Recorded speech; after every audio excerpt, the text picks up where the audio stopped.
Hello, and welcome to another episode of Mitten Backstage. Today, we are chatting with the wonderful man of many percussive talents, Ryan McMahon. I met Ryan on some gigs a few years back, and we ended up living together for a year while he was just getting his feet wet with Joe Hertler and the Rainbow Seekers. We chat a lot about music, life in this industry during the pandemic, things we've come to realize, at the core of our beings from having this downtime, what we value, what we want to go forward focusing on.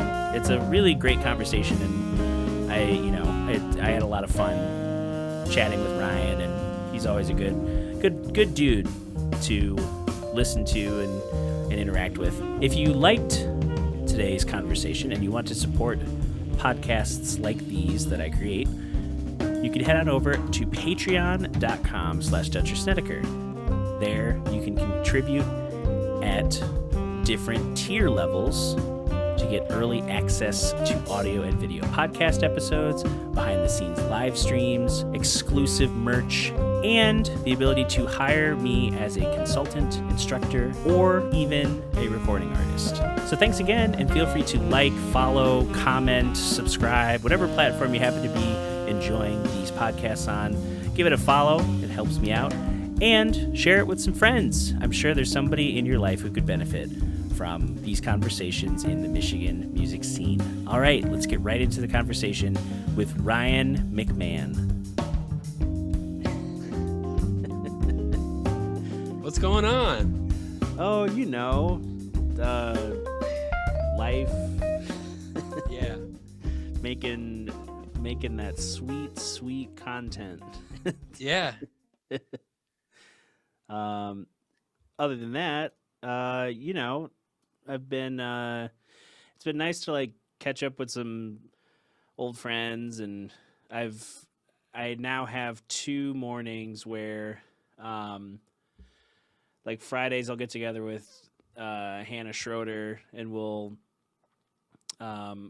go on a trail walk in the morning. And then I've been doing Saturdays with an old friend from high school. We've been walking on Saturday mornings, just picking different spots, so it's nice to just have some time during the week to chat with folks. And I had a good call with an old friend that I'd been meaning to catch up with, who lives in Brooklyn, and he's kind of doing the music tech route after also learning how to code. Wow. So it's been cool. Just kind of February felt like I don't know, it felt like that kind of month that's I know I did stuff, and I know I learned things, and I know I've progressed, and I know I have evidence of these are things I did this month. But as a whole, it's just been kind of did I do anything? Yeah. It's a familiar feeling in these past few months. But that's good to hear. Going out to a couple spots, just mostly around Grand Rapids and whatnot, or west, closer to Grand Haven and all, or yeah, it's mainly been Grand Rapids with people's schedules. But I think the idea, at least for me and my friend Joe, she was saying to go out to Rosie Mound. And yes, that'd be sweet. That's so funny, because I was just going to ask you. I know when we lived together, that was the spot I like to go out in the mornings. There's a good amount of open space, and then you get that section of the river before it comes through the city. So, yeah, or are you thinking of Riverside? I'm thinking of Rosie Mound. That's over way on the northeast side of town. That's what is that? Rosie Mound. At least what I'm thinking of is in Grand Haven. It's a big. Oh yeah, sorry. That's the one I'm sorry. That's the Dunes. That's just south of Grand Haven Park. Yeah, and it's near near Lake Michigan. Which one am I thinking of? The one on the. You know what? I'm gonna find. We have technology, folks. This is more important. Yeah, well, and I just downloaded what is it, the All Trails app or something. Oh yeah. So now I'm seeing like, wait, there's this little like chunk of woods in this area I've never been to. So Hmm. I know what it is. It's Roselle Park. oh, Roselle. That's over like on Green River Drive, way over in the northeast side of town. But also Rosie Mountain is another awesome place. Kind of I mean, people know about it, but it's a little bit more quiet than some of the other lakefront parks in that area. yeah, we So, tried. I had some friends. We had tried to do like, like a socially responsible beach day last summer, and we went to Rosie Mound, and it was like, like the walk was fine, and then we get to the beach, and there, it was whatever day it was. It just those like those flies that just like to zip around and bite you all the time. They were just like we would literally go into the water, and I would watch my friends and the group of people we were with. They'd go into the water, they dip under the water. As soon as they'd come back up, like 7 of them would just like zoop, like land on them, yeah. start biting them, and I'm like, this is not fun. Yeah. No. Yeah. I'd rather not get bit We- by horse flies or whatever they are. Yeah. yeah, they weren't, unless I'm like mixing up my biting flies, but they looked smaller than horse flies, but they were just so it felt like somebody like like doing a little pinch, and it's just like you're in class so you can't really do anything, and you're just like, stop it, stop it. Yeah. But yeah, and we tried to tough it out for like, I think we were there for like an hour and a half, almost 2 hours, and we were just literally like, we were resigned to like, we either had to be like further out in the lake and like mostly under the water, or we had to like be on the beach and like just like wrap ourselves in towels. Yeah. I'm like, this is not. Dang. Yeah. Yeah, because I had like Marquette beach time, and that was fun with like Earth Radio folks last summer, but Mm. yeah, not getting bit by Yeah. all the flies. But yeah, how's your February? February. Or it's March now, but It is March now. February for me was good. It's the month of my birthday. It's Pisces season. My birthday was last Tuesday. Just turned 27. another year So older and wiser. I would sure hope so. At least I'm definitely older, but hopefully I'm wiser. I think I am. I think this last year has given me at least an opportunity to learn some things I would have probably never at least confronted in the amount of time that I have, just with the change of pace and just how things are now. But yeah, February was great. I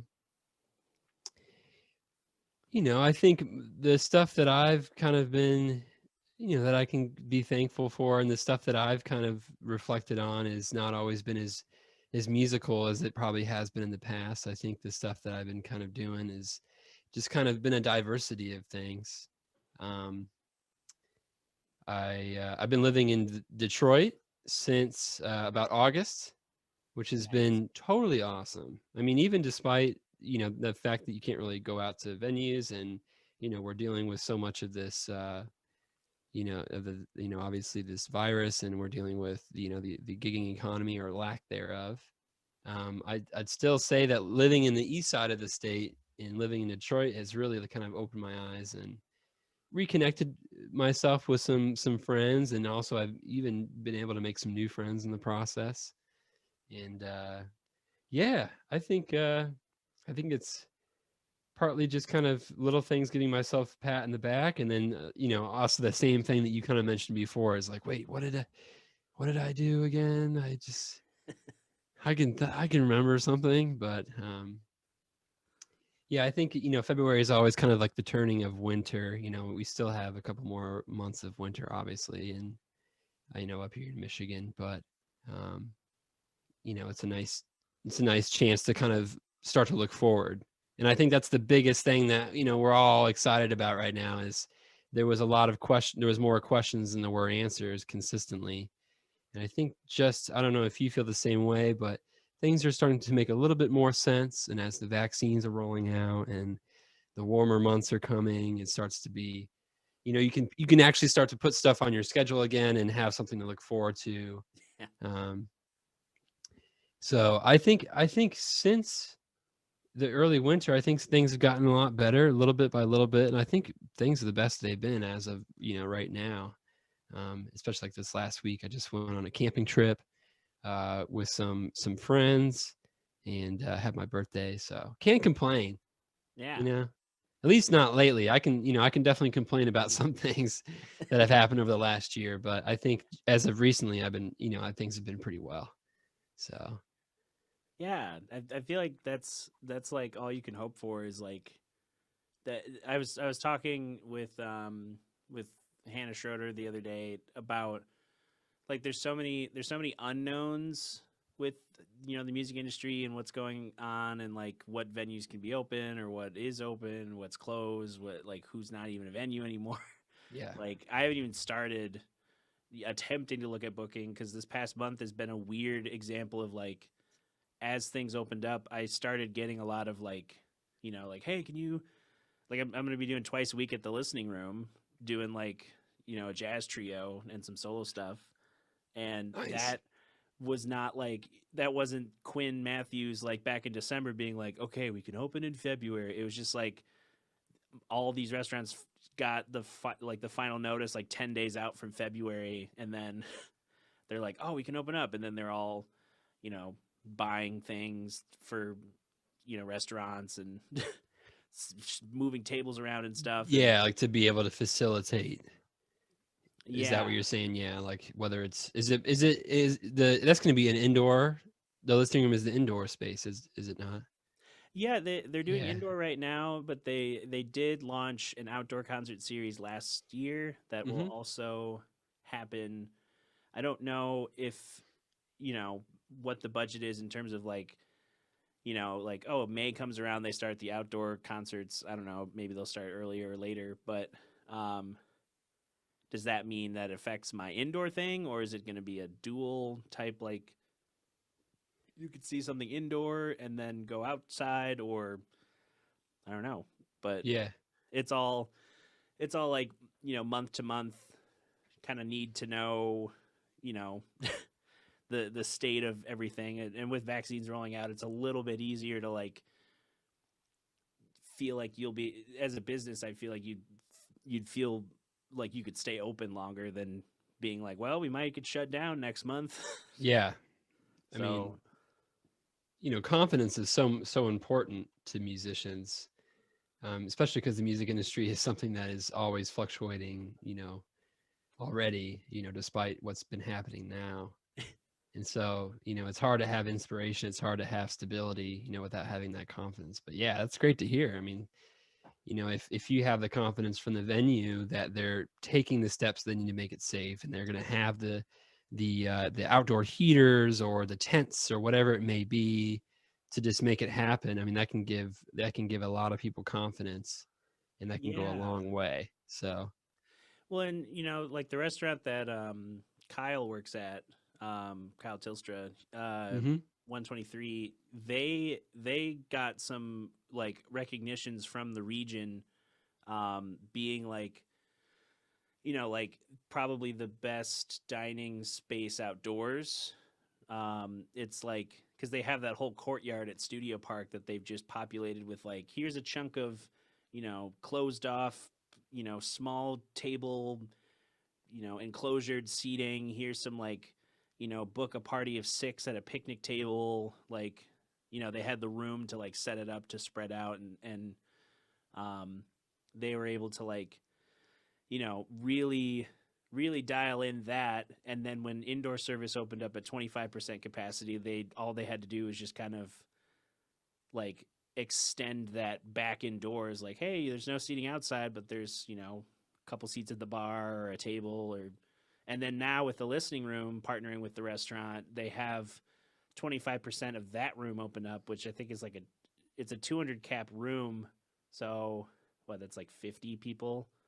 So they have like you know the three booths that can seat like 2 people, and then like a row of tables by like the I don't know, some other seating that has like a couch back, like a upholstered backing, and then like a handful of tables spread out on the floor.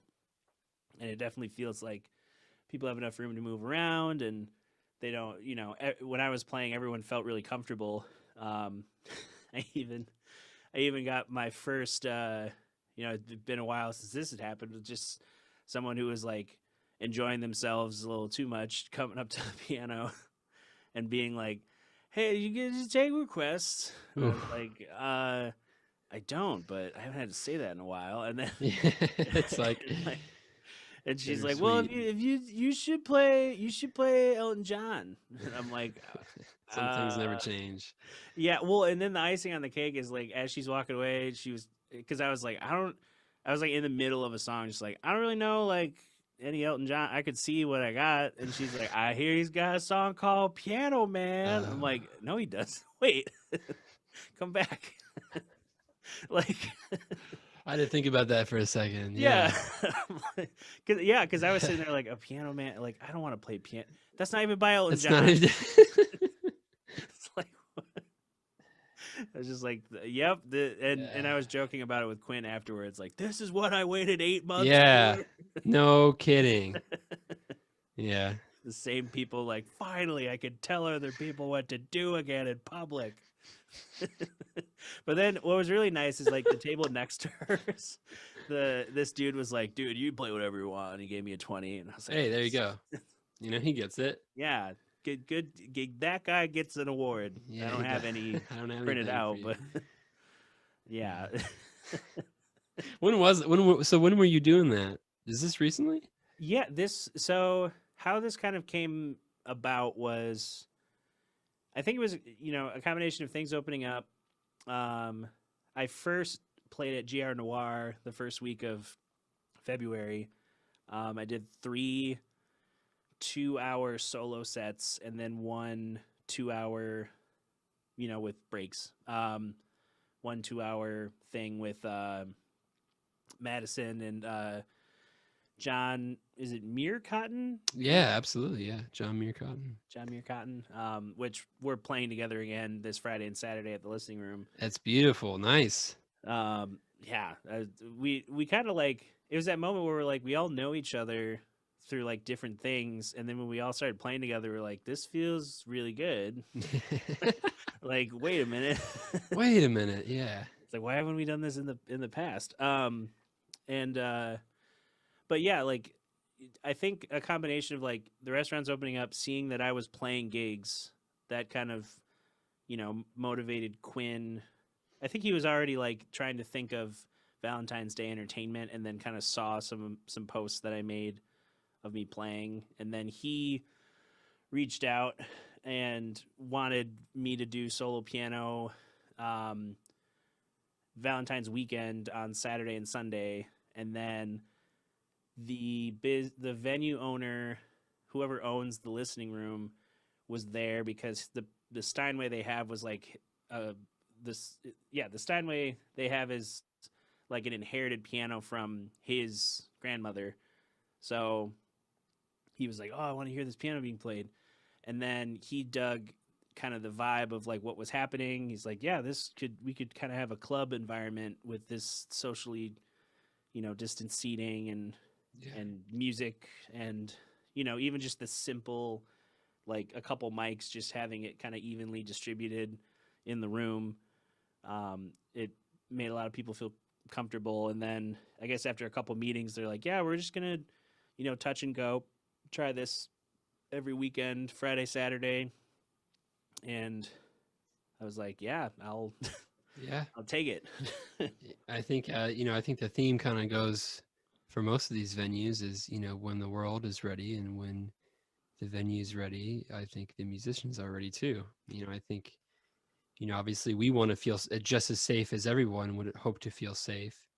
But I think now that we're coming up on the 12-month mark, I think that we can start to really see some sort of progress. It doesn't have to be monumental. Like, it seems like this thing is very quaint and it's very intimate, which is awesome because that's something that we really want from music anyways. As much as we miss going to the intersection to see some huge band and dancing up on some sweaty stranger, or having some guy yell at you, it's like we do miss the other side of the music industry of these very small kind of intimate things, and just feeling like these almost like kind of one-on-one musical experiences. And I mean, they have proven to be safe, and they have proven that if people are following the guidelines that have been in place, and have the knowledge that has been growing all throughout these past few months, it seems like that's something that can totally happen and totally can be safe, especially as we're getting into the summer months. And venues are and restaurants aren't taking any chances. They have the experience now with what they're doing on their end, that people aren't afraid to say, hey, can you wear your mask? It's like we were in the summertime, when it was a much stranger world, I think, that we were living in last summer than we are right now. Yep. So that's cool.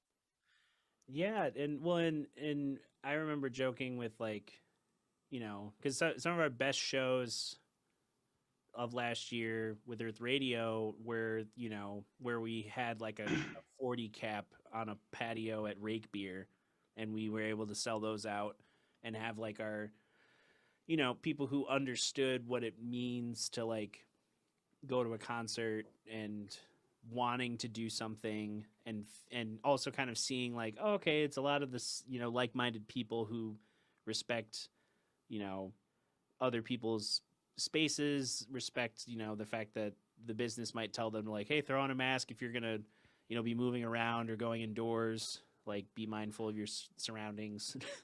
Yeah. But we were joking, like, it's like, this might be our chance, like, it's like, yeah, we guarantee we won't have more than 50 people here. we'll have under 30. No one's gonna show up. Okay, you're hired. I mean, that's like, there's a lot of truth to, like, there's these bands that are huge, and they have it the worst. They don't have any chance at coming back and playing shows anytime soon. But for the gigging musician like yourself, staying busy with multiple different projects and being able to find these venues, like, that you guys in those types of bands are the first people that are going to be able to really get their feet wet with, let's take a step forward, like, let's figure out how to do this and whatnot. So Yeah, because like I remember like going to the it was that trial run show Rainbow Seekers did in Muskegon yeah. at the deck. Yep, it's called the Deck. It's right there at the Muskegon beachfront. Yeah, and like just seeing that kind of trial run of like, okay, it's outdoors, so it's it's not as nerve wracking as like trying to fit the same amount of people in a space, but then also kind of trying to be like, okay, like, yeah, I get it, like you want people to dance and have a good time, and then you see like people getting closer together. Yeah. Wait, hey, hold on, wait, Yeah. let's enjoy the music. You go over there, enjoy the music. Like, peace and love. Yeah, it's definitely, you're kind of dangling the treat in front of these people that have been absolutely deprived of something that they care very deeply about. And so it's just naturally, you might want to stand up on your feet. Next thing you know, mask comes off. It's like, it's a very strange thing. I'm sure you've been talking about this with every person that you've had on your show, and every single person that I've talked to has had different experiences. But Yep. we have all started to see kind of this trend of, as people start to kind of get their feet wet again. Some people have this newfound knowledge. Some people feel like, one thing I kind of I've been thinking about, and just to go off of, like, especially like, I guess that Muskegon show was something that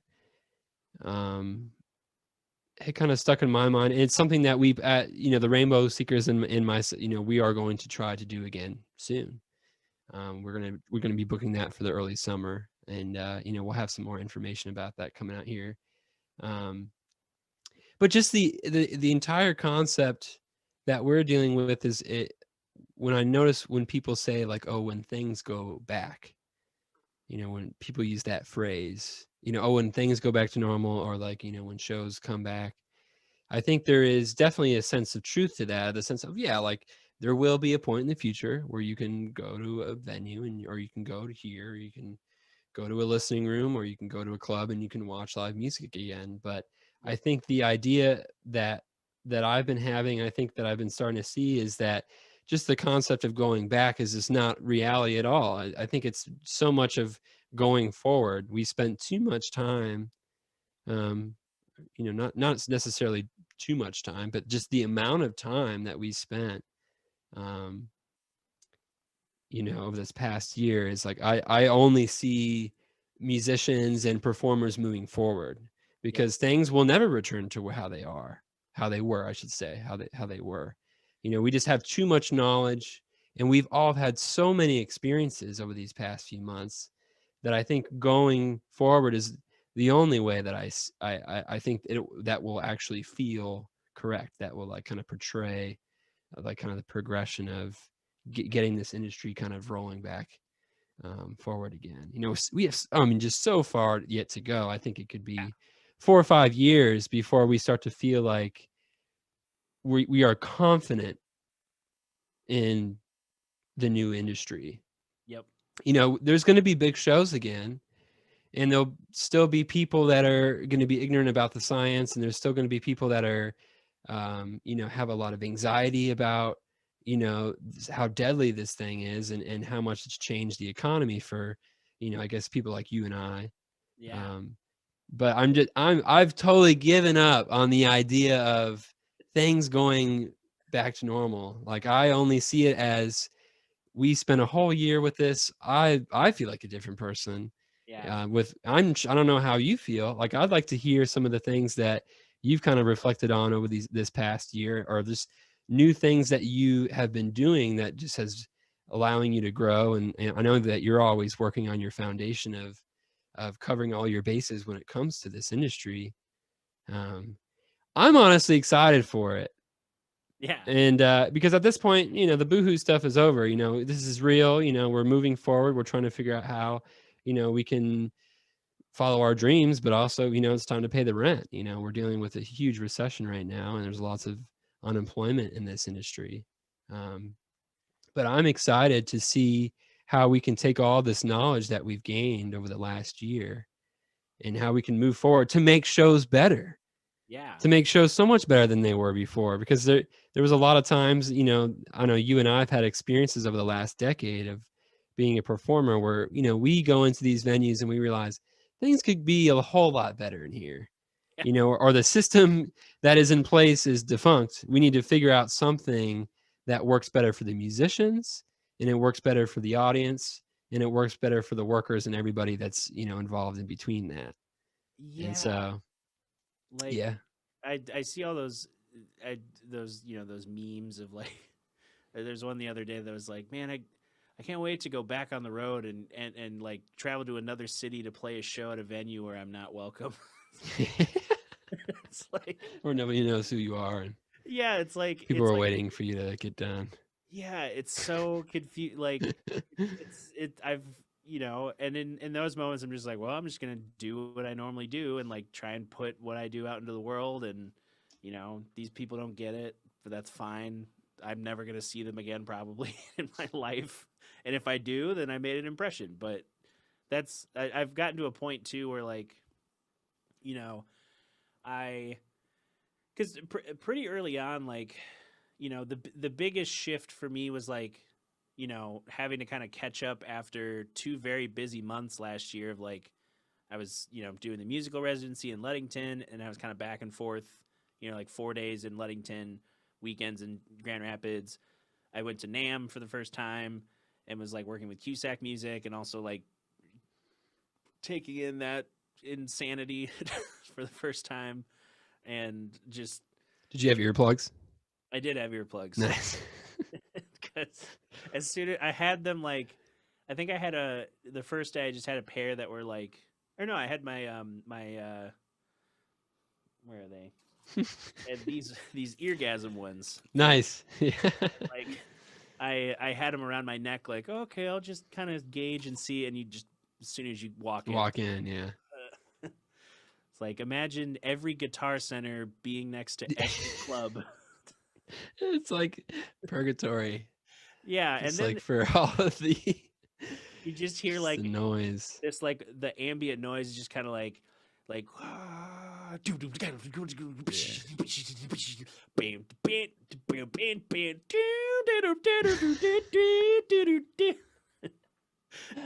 it's just that like That's all exactly right. Yeah, but that times about 50.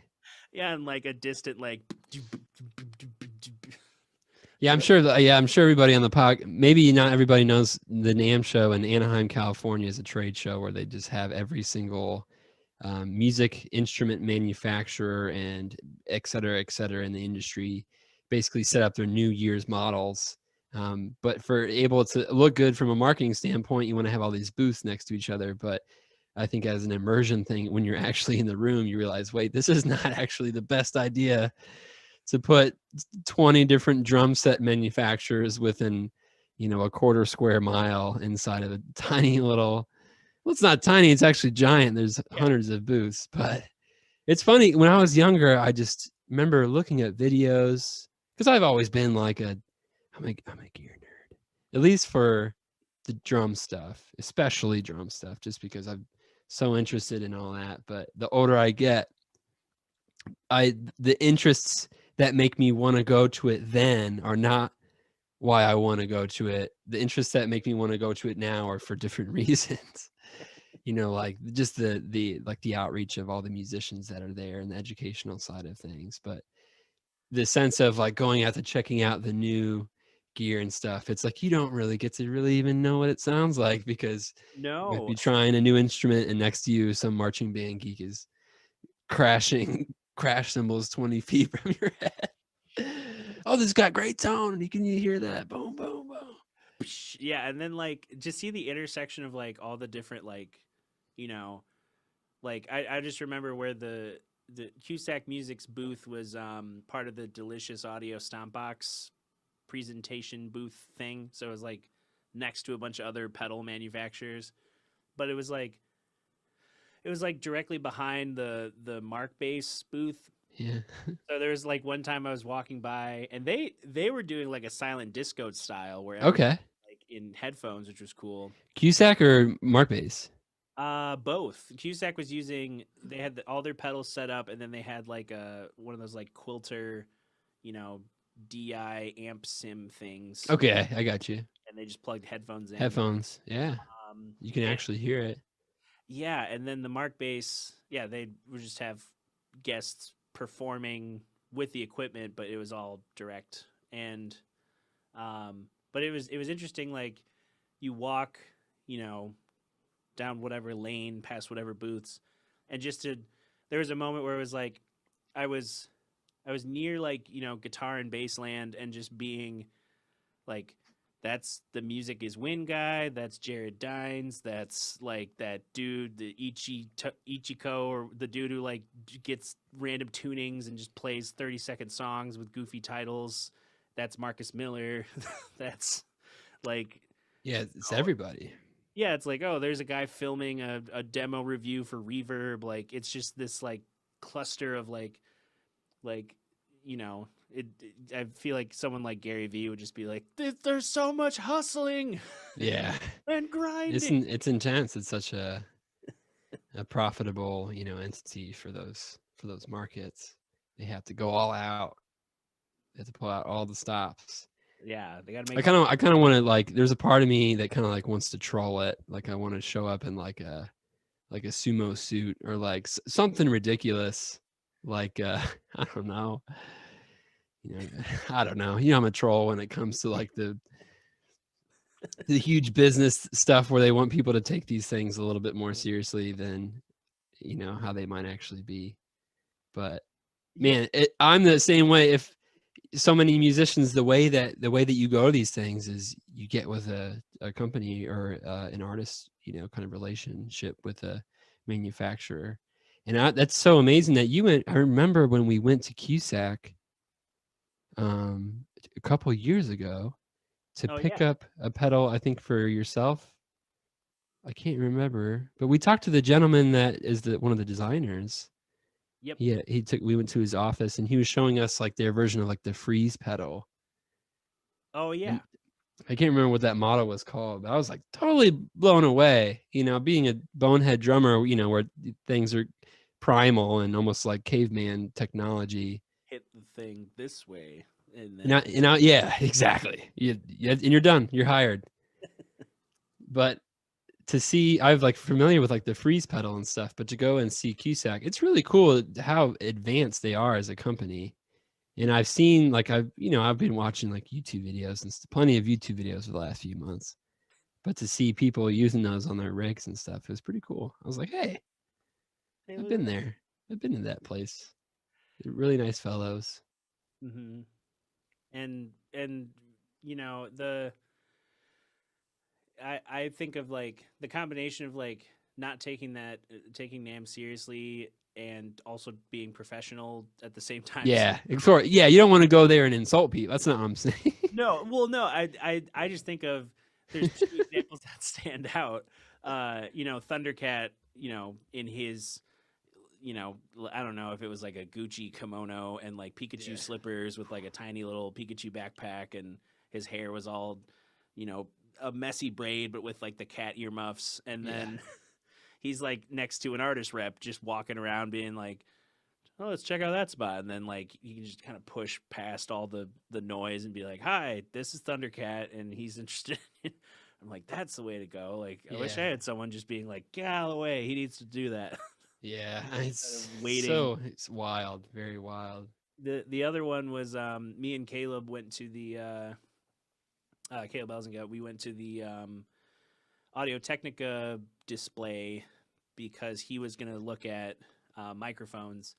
And while I was kind of checking out stuff too, I hear, I'm like facing a, whatever shelf of gear, and behind me, I hear like, man, I really want someone to help me with this turntable. And I turn, I was like, who's doing that? Because it was like loud. And then I turn and it's Hannibal Buress with his like posse of people.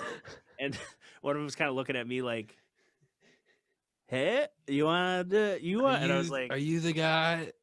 Yeah, I'm like, I look at for the sales rep. I'm like, hey, it's Hannibal Buress. And See, she's that's like, that's the most incredible story, because that's the balance that the universe needs.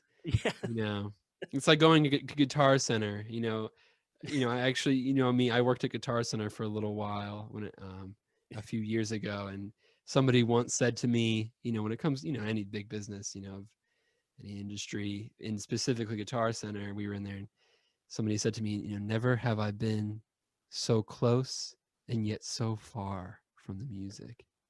And I was like, oh my goodness, like, oh, straight to the gut, because they're trying to sell things. That's hilarious that Hannibal shows up, I guess he uses like a looper pedal for his like jokes on his podcast. Yeah. So that's all you need to do is have such clout like that, any company that makes a looper pedal is like, please, Hannibal, please. Well, and it's so funny that the sales rep, like when I mentioned the name, she was like, who? I'm like, international comedian, Hollywood actor right over there, signing autographs. Oh, you don't know him? Like, it's just silly. Yeah, it's just silly. But it makes me think too that it's like why does she need to know who Hannibal Buress is? She's like a no, exactly. Like random.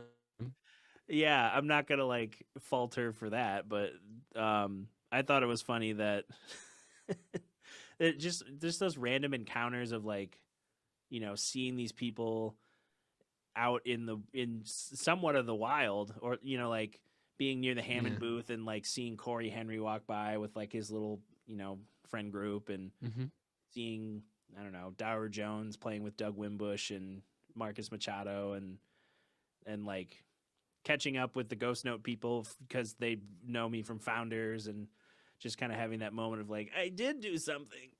Yeah, I mean, because there's no other time during the year that you can just kind of get everybody together in the same place, pre-COVID. But I never get people together ever. Yeah. I don't even have a house anymore. It's just all open spaces. It's the safest stuff. But yeah, well, I guess to think about not just reflecting on Nam, but you mentioned reflecting on what I was reflecting on this past year. Um, yeah, it definitely like it hit me in like little chunks because there was like you know that first chunk of like okay maybe we'll be able to start doing shows again at Founders because I hadn't worked a lot of shows during January and February, and then it was like oh it's going to be here for a while, and the Founders team got furloughed, and then eventually we got let go in August or October, and like there's April was kind of like the limbo month of like I just stay at home, like what do I want to do with my time, and part of it was kind of nice to have like I was like oh I don't have to like you know constantly be like all right I'm out super late, I'm up early, got to go out here, do a bunch of stuff, come back, do more things, work a show, play a show, be gone multiple nights out of the week. It was nice to just like oh I can sleep, I Yeah. can like enjoy, like I felt like I hadn't seen my house in a while, and I was just like oh this is a nice like I see my house and I can make it more comfortable. And then when I finally figured out unemployment, it was like oh I can start to invest back into my stuff, like getting certain equipment. Yeah. And with the summer it was like reflecting on who, as things started to open up again, and there was more of like those kind of rumblings of like, oh, there might be a show here like that we could play, or this might still be on, but we don't know, or like, hey, let's take let's go to the UP, like the Earth Radio folks. It was just like seeing who had done, you know, who I could like interact with that I felt comfortable being around, um, and kind of doubling down on those people. Uh, and then reflecting on like what does it mean to like work really hard if I'm just kind of pushing against a nothing wall right now. Is like why, like what is compelling other than you know like if we're trying to business as usual with like putting out a record and marketing it and all that stuff that doesn't really like last that long when there's no shows. So then it was like okay let's what is it, where does my time and attention go, and I don't focus on booking like crazy or trying to you know pump out an album or like where does my attention go. And that's kind of what led me eventually to like get this office here. And then because I was spending a lot of time coming here to do sessions or like working on things, learning more about the equipment in Third Coast, and then also launching the Patreon, kind of just getting Yeah. to the point where it was like I need to start investing in what I do, because I know that like it was kind of like undoing that like that school mentality of like I always need to be working on something. I need to be in like 15 million groups, and then that's how you get seen. And now it's like I did all that, and there will be the people who know what I do in that kind of in those spheres, and I don't have to be as invested in a lot of different projects. I can pick and choose what I want to, you know, Exactly. where I want to spend my time. And so I feel like in the last few months I have a little bit more autonomy in like how I conduct each week versus like just kind of being like flexible and maneuverable between all these different like schedules and people and Absolutely, man. That's one thing that I've thought about very much so is the just the way that this industry has kind of shaped us as musicians. It has kind of gotten us to the point of being like we needed to be doing all this work, but it leads up to the live event because that's the only way that we can really make money yep. consistently. And so stretching yourself thin was kind of the name of the game, and trying to just fill up your time, do this, that, this, that. And then you realize it's like, man, like I don't want to sound like like pessimistic or anything, but just like a lot of that, just at least in my looking at my what I've been up to before, the kind of the change of the world is, man, there was a lot of stuff that I was kind of doing, and I couldn't tell you maybe exactly what about it was really bringing me to that. And there were certain things I was kind of confiding myself inside of. And when all that ended, I realized, wow, now that I don't have this, I really do miss it. There's some things I really miss about playing with certain people and doing certain things.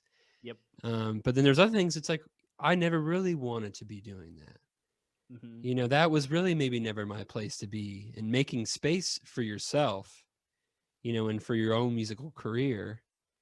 And then having the time to really think about,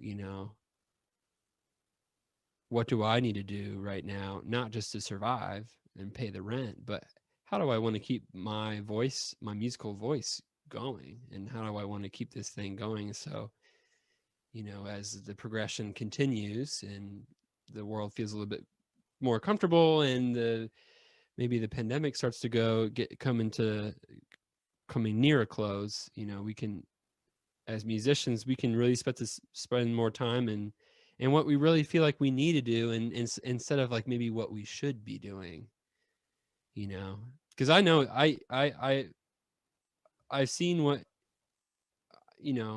correct me if I'm wrong, but you've been doing so much cool stuff over the years and playing with so many different groups.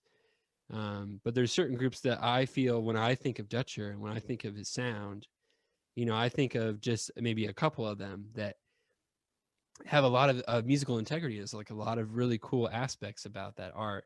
And then I think of some stuff, it's like, oh, that's like he did that because, it's good exposure and it's good money and stuff. And you're killing it, man. You're killing it. But I can tell that when we all went through this experience of completely cleaning the calendar and all that, it seems like finally we can have some time to just ask ourselves, like, what do I want? Because the only thing that you're going to get out of it right now is enjoyment and just connectivity of between you and your audience, or through, virtually, obviously, at most of the time, or you and your other musicians that are going through this together, and all of your friends and family that are going through this together.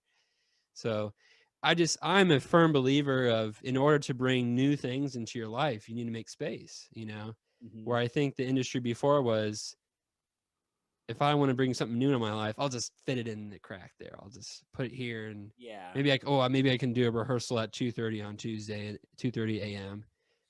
To 3:15 a.m. We can fit something in there, But now it's like, I'm only going to do this because I like it. Yeah. Because if I'm not going to be making money doing it, or if it's not going to lead me to a gig or to like some big networking or exposure, like, why am I doing it? Yeah, it definitely refocused. Like, I kind of felt like, that feeling of, being kind of partway through Grand Valley, and like that thing of like, well, I'm going to be graduating in 2 years. Like, what do I really like about what I've done, where I'm going? What things do I like about, being in a music scene or interacting in a community? And then like, Western was kind of this weird, like, cram all of the jazz into 2 years and not really feel too. I felt more connected to the people that were outside of the school than in the school. Like, there was a chunk of the, that community that was great, and I still interact and talk with them. But there is, there's a lot of people in Kalamazoo who, they just, they're not afraid to just like kind of punch in the door with like what they really feel passionate about. Yeah. And it's like that kind of scrappy, like, like, hey, you might not understand what we're doing, you might not dig it, but we're gonna, create an environment for you to learn what we're up to, rather than, like, hold some sort of like musical merit over people's heads and be like, well, you just don't get it, and you never will. So that's your fault. It's not because I didn't teach you about it. Yeah, I mean, like it's like what you said before. You can't. The only thing you can ask of people is to just give your music a chance. You can't expect anybody to like it. Right. You can't ask somebody to like it. You just ask somebody, hey, give it one chance, and that's all you can really ask for. And like what you said, when it comes to those musicians and those artists that are saying, hey, this might be a little bit different. This is just like kind of what I've been working on. I'm just going to go for it. That's where the music that we love and the music that we cherish and that we are inspired by, that's where that comes from, is that process of Yeah. just taking a chance and trying something for the arts, the sake of the art, and not for the sake of, oh, maybe this fits a mold, or maybe this is like this, that, and the other.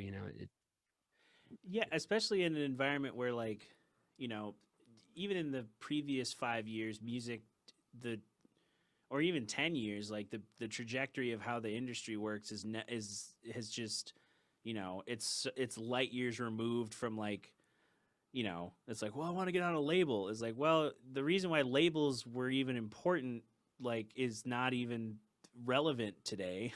Like, Exactly. unless you're at such a volume of, like, it's like, well, we need a warehouse for our merch and we need to ship overseas. Like, okay, maybe 7 people can't handle that, and maybe a label can help connect you with a distributor, but you could also go directly to the distributor. Exactly. It's like there's a lot of ownership that, you know, it comes with the having that conversation of being like, all right, we don't want to, compromise, and it's gonna take a little bit longer, but there's gonna be moments along the journey that are like, that make it worth it, rather than, the model isn't just like, oh, you either are starving and desperate, or you're insanely wealthy and Yeah. famous. And it's interesting of how many people like kind of fantasize that like that is the reality, Yeah. that there's no working class musician. A lot of people think that you're either like, I mean, I think America and a lot of American culture is kind of fetishized that, where it's like you're like this struggling art first musician, or you're like, Bruno Mars or something. You're the weekend, or Yeah.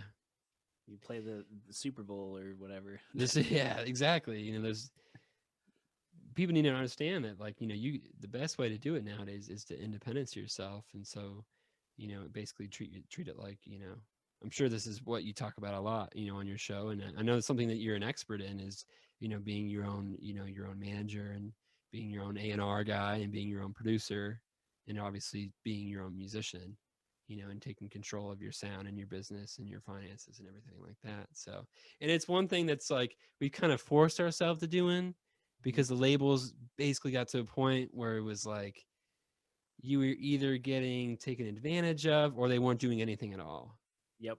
which is kind of a form of taking advantage of you. But Yeah. nowadays, it's like, really, if you want to do it right, you can independence yourself. And with all the technology and with all the resources, it's hard to get into it right away. It takes a lot of experience to understand that there's a right and a wrong way of doing it.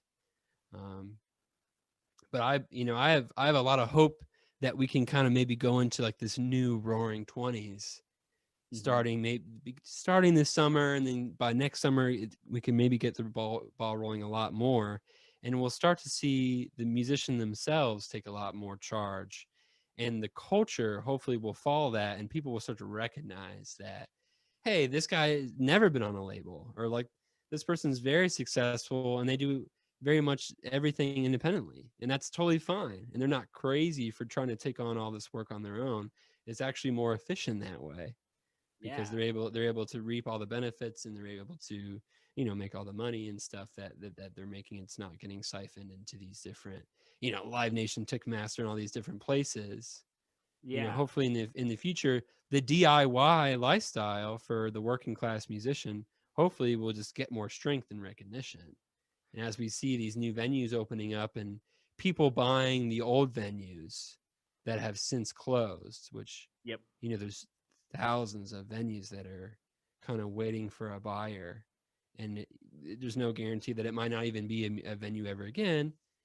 I think a lot of places that are venues will be bought to become a venue once again, but I just hope that, I'm pushing towards, a new world, culture where the DIY musician has more strength than they've had in the past. Where in the past people have fetishized the labels and the idea of like the giant tour bus and all this and and like the signing bonuses. It's like, no, that's not real. It looks good on, like the Little Dicky TV show, and it looks good in the movies and in Hollywoods, but people need to understand that, we're just like everybody else. Like, we wake up in the morning and we work, and we work for paychecks and we work for each other, and we hope that people can come into the understanding that that's normal. It's normal to be to work for yourself nowadays. So Yeah, and I think of like, you know, this comedian Tim Dillon has been yeah. fascinating to watch because he's such like a cannonball of like, he just kind of talks to whoever and can kind of like turn these certain situations or subjects into really like funny but like thoughtful discussions, and sometimes he's just like wiling out, and it's just hilarious to hear him rant sometimes. But he like he spent years growing a podcast, and now I think he's up to like he's almost up to like 20,000 patrons a month, which is like almost like $100,000 in money, like before the percentage is taken out by Patreon. But Yeah. still, it's like It's successful.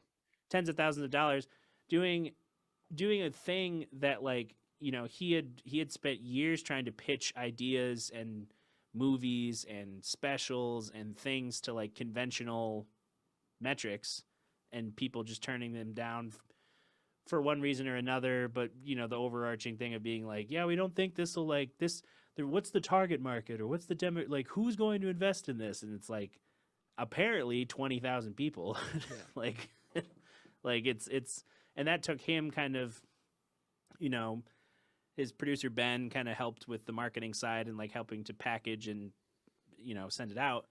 But it took him the persistence of like being committed to a thing, understanding the medium he was working in, and then understanding how from the podcast that became more successful other things can come, rather than still thinking like, well, once this podcast thing runs out, it's like, nope, he sees where the this is my new starting point, is this podcast, and now I can parlay the audience for that to do like small tours or like TV appearances or funny sketches or whatever.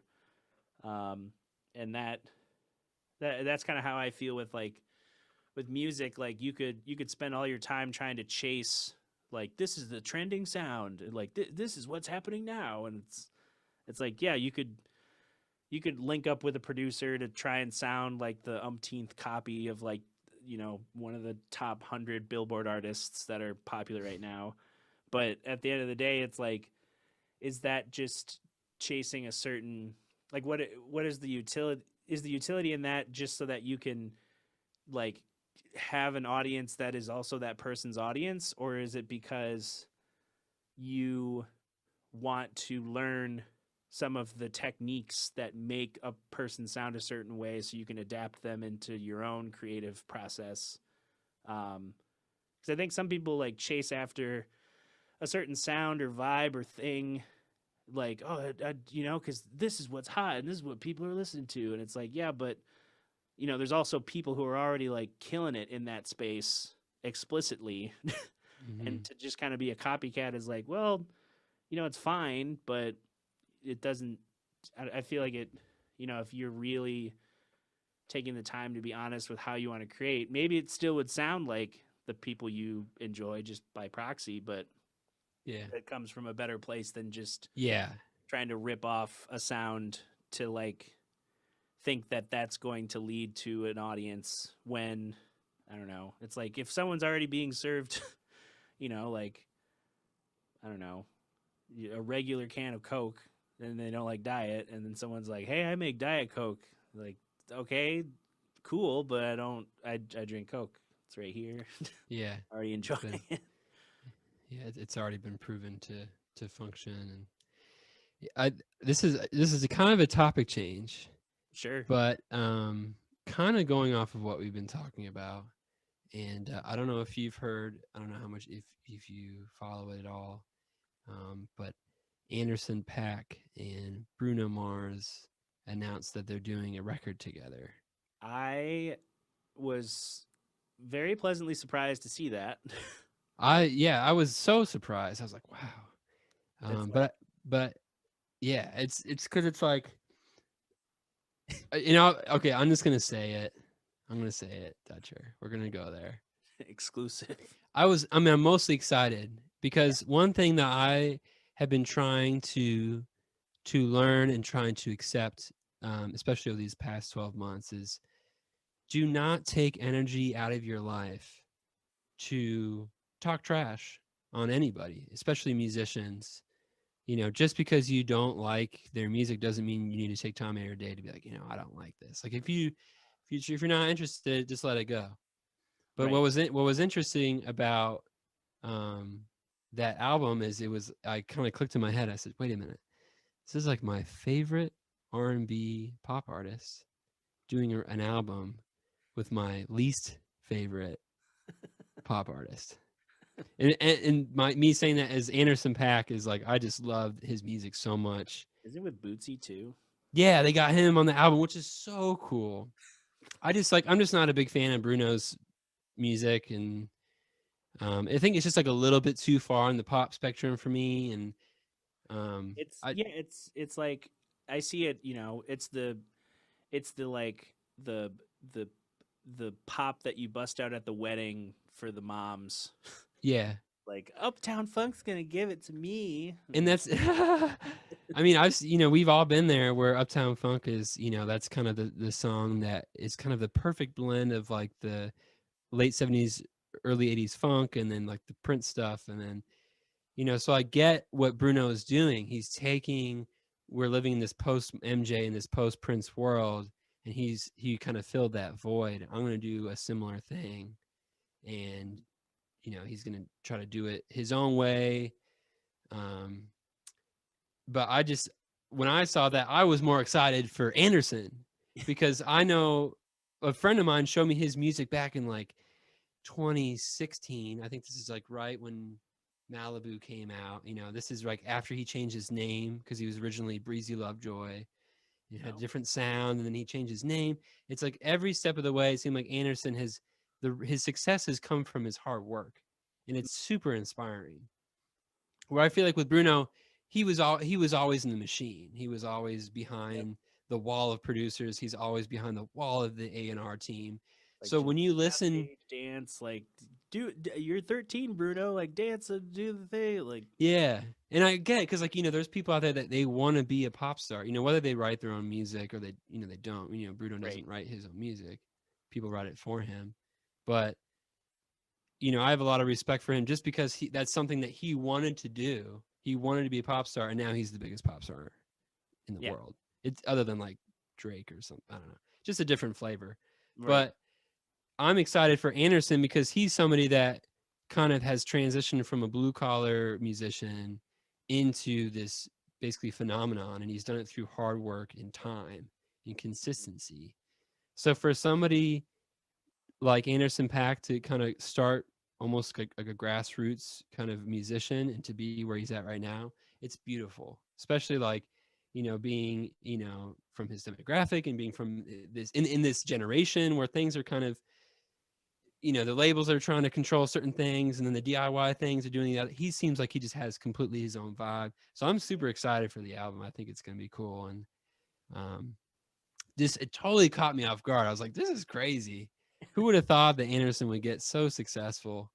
Yeah. Good job, Andy. If you're out there, If you're I'm listening proud to of you, Andy.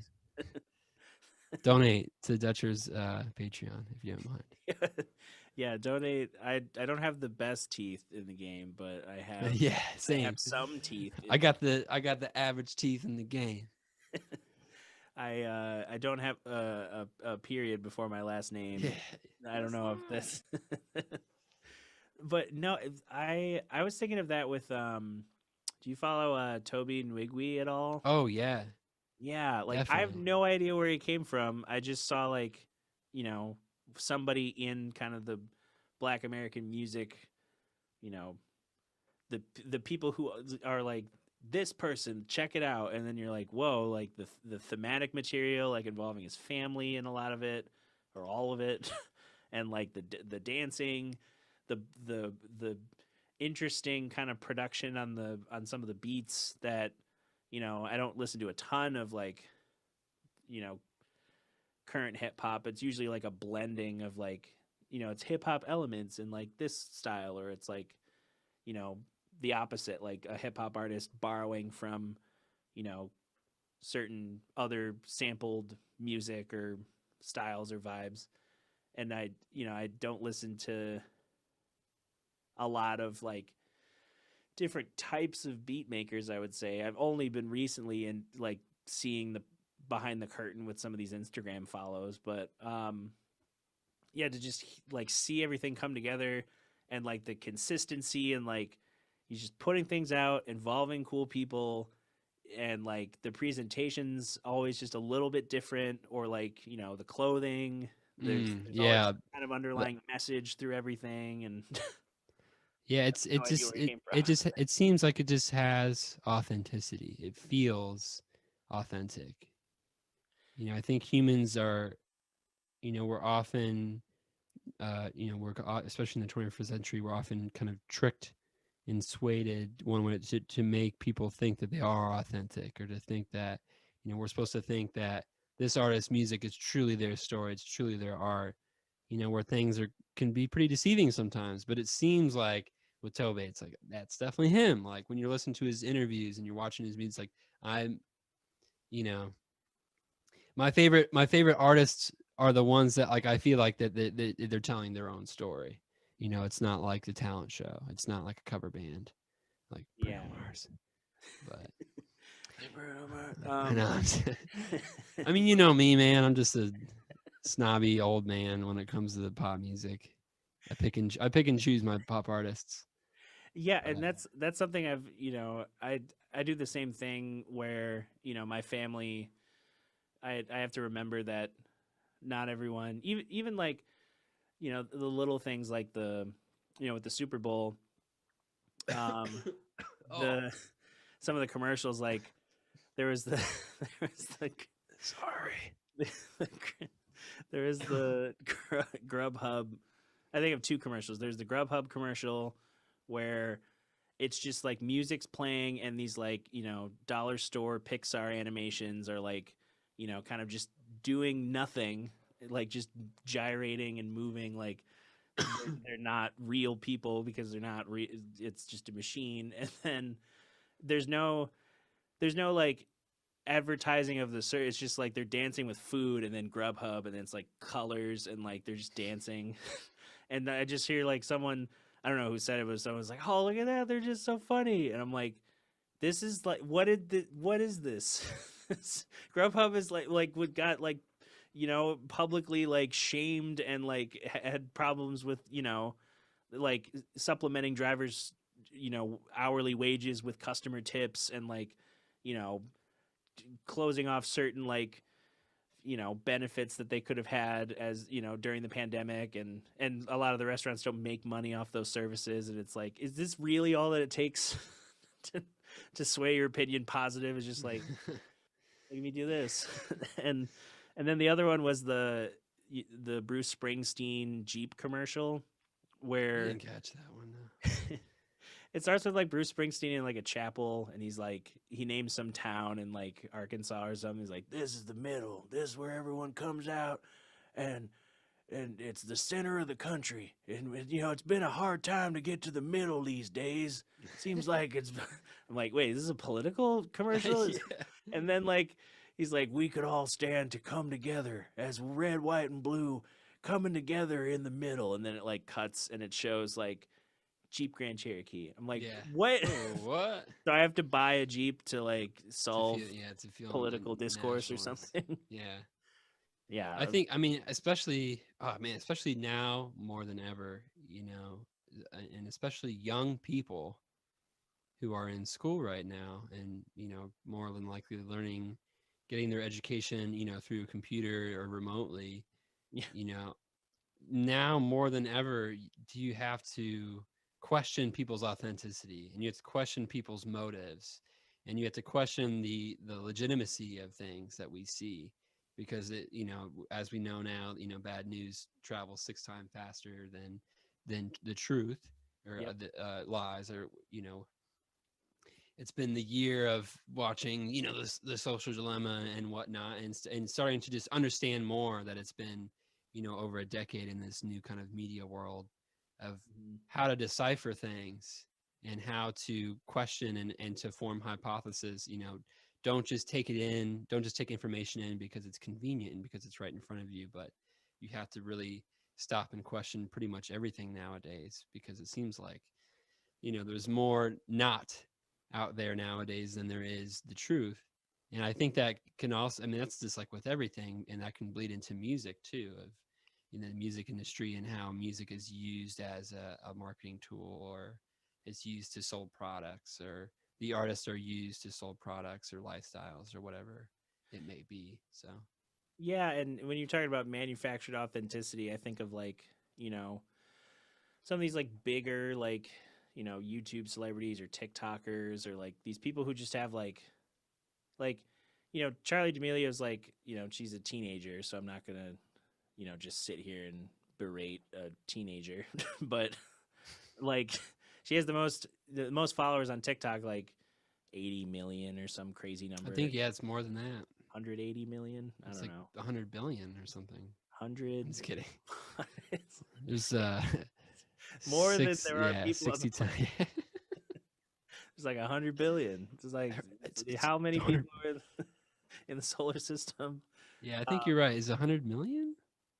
yeah, it's more than It's a lot of people. it's a lot of people, to the point of like, you know, even if you don't follow her, you have to have some idea of like that in that space, or you don't have to worry about any of it. But um, I just think of like, for her, it's like, uh, and other, like the Paul brothers, or like, people who give quote unquote access, and it's like they have like these sort of casual vlog style presentations of their houses, or whatever, and it's supposed to be like, see, we both have houses, we're like the same person, like oh man, isn't life crazy? And it's like, yeah, but your room is bigger than my house. like Yeah. like that's already like a difference of Hmm.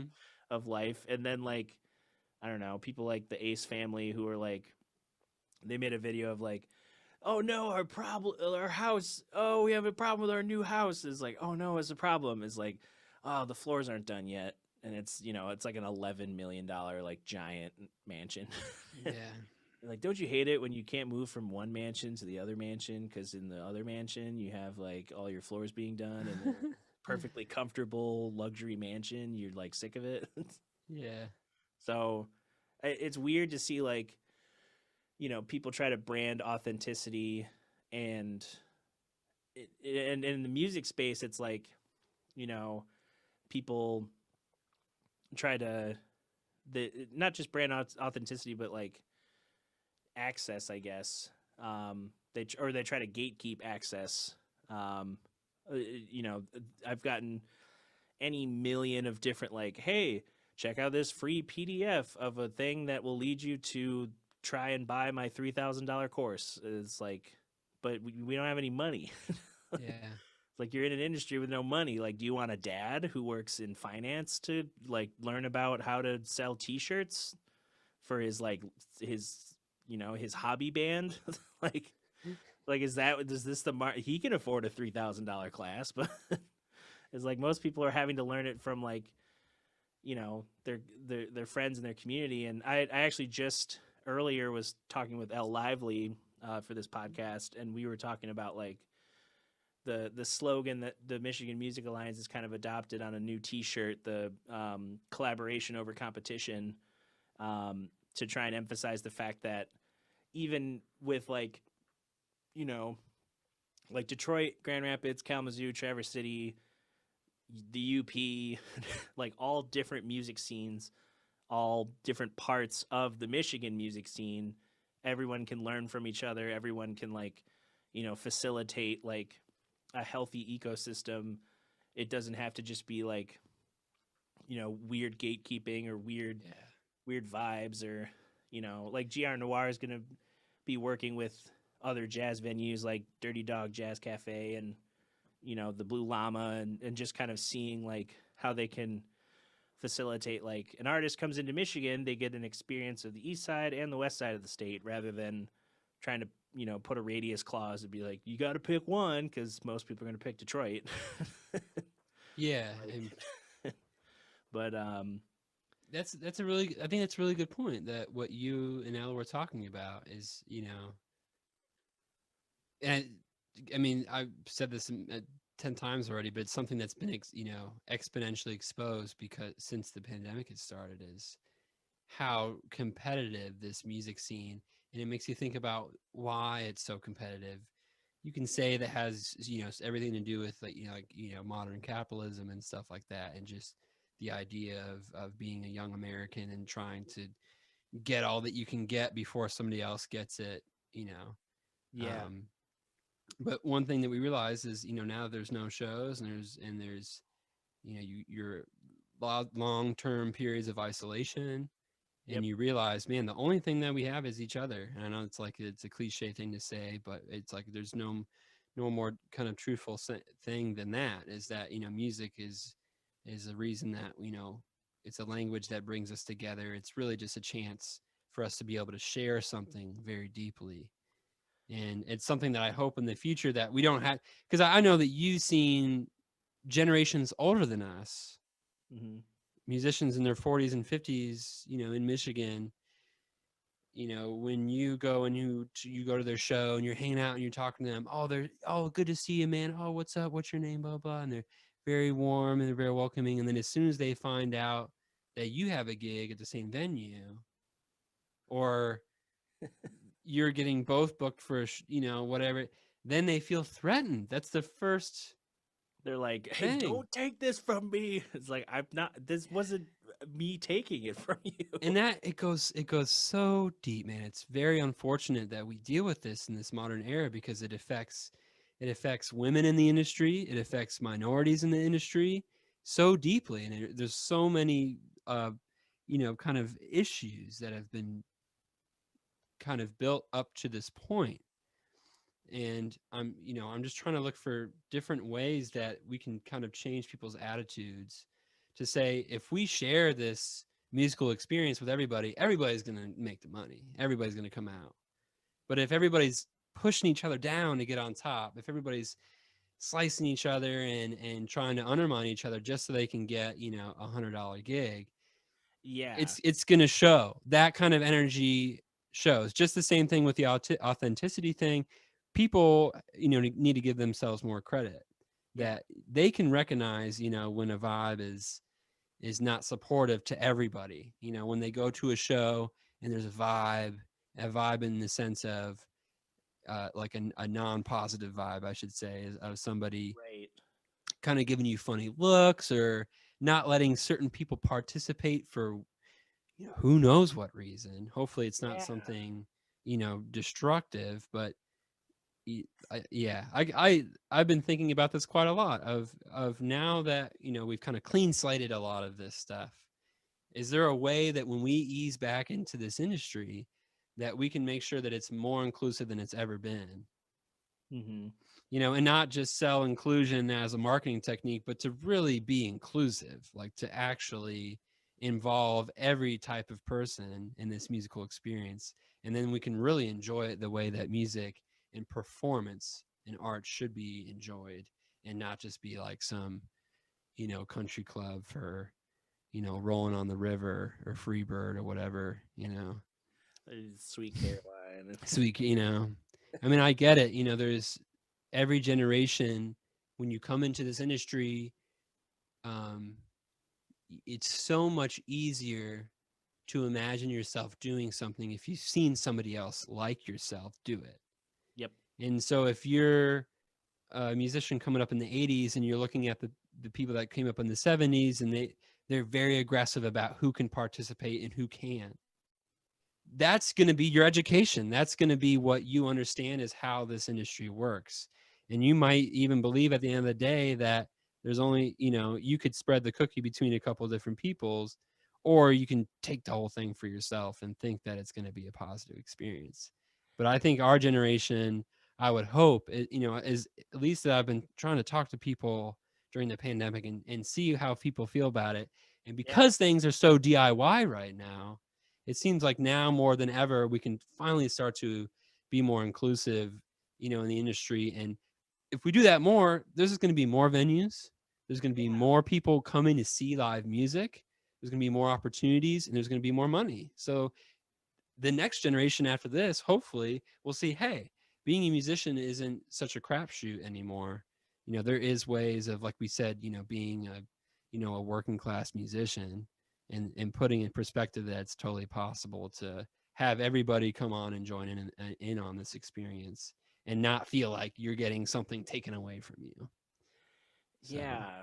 It's definitely, yeah. I agree that with the clean slate comes like, these discussions that have kind of been under the table or like behind closed doors are, it's like now there has to be that kind of that reckoning of like, yeah, like what does it mean to like, not just be inclusive but also be, honest about what you're doing with the skills you have and the career you're building and the people you're interacting with, as a whole.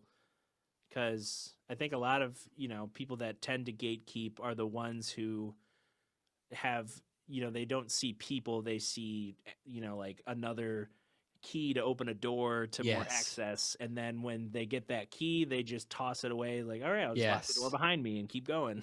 and it's like it's frustrating with I I also like, I being known more in the last couple years as having like multiple, like doing a little booking or doing like performing, recording, like all these different things. There are people who, they see me as, and I felt it especially in the last like year, where some people I've had, good, honest discussions with about like what, how to navigate certain things, how to work on things. And then other people who just want me to, you know, they hit me up like, hey, could you do booking for me? And it's like, okay, why? mm-hmm. Like, what's so like, what is happening right now that is like, Exactly, we're gonna book? And then on the other hand, it's like that's just you passing off like this time consuming thing to another person rather than like, and it's always from people who I don't really have like, you know, a strong, consistent relationship in the music scene. It's always people who see that I'm doing something and they want that little piece of pie or they want that yeah, access. And I don't even have a lot of it. yeah, I've gotten more of it in the last 3 years working at Founders and like getting connected with another music scene and like, being involved in more public facing projects. And now it's like it I don't want to gatekeep the information and access and knowledge, which is partly another reason why I started these podcasts, because it's like, mm-hmm. hey, I'm talking with people who have other experiences, shared experiences. We can get to the bottom of like certain problems, but I'm not gonna like, drop everything I'm doing because like you want to throw like, music business buzzwords at me to try and like trick me into giving up my time. yeah, It's like, yeah. it's like all those like spam profiles on Instagram that Yeah, that's really we what it have is. promo guitars. Like, I don't know you, and no, Yeah. leave. And like what you said, now that there's no gigs, those people that might try to exploit you, because you have been doing such a good job, Dutcher, at like creating something, in creating opportunities for yourself and for your network, Mm-hmm. that now that there aren't gigs, those people that were normally coming knocking trying to get a handout from you, they don't come around anymore because they're maybe not, they're not actually interested in you, and that's kind of one of the positives. I've been trying to really keep track of a lot of these positives that have come from these last 12 months, because as much as there's a lot of very, very terrible things happening right now, and it is a hard time, there are a lot of very cool things happening right now. And that's one of the many, is you start to really understand, who is really in your circle, and who's really out for your best interests and for your art, and not just out there trying to bend this or that so they can, get their foot in the door and do this, or do a show, or try to exploit your resources, for their own benefit. Yeah, So one thing that's happened in recent weeks with GR Noir opening, and I played all those sets out of. It wasn't me going, "Hey, I need to. Can I book 4 sets?"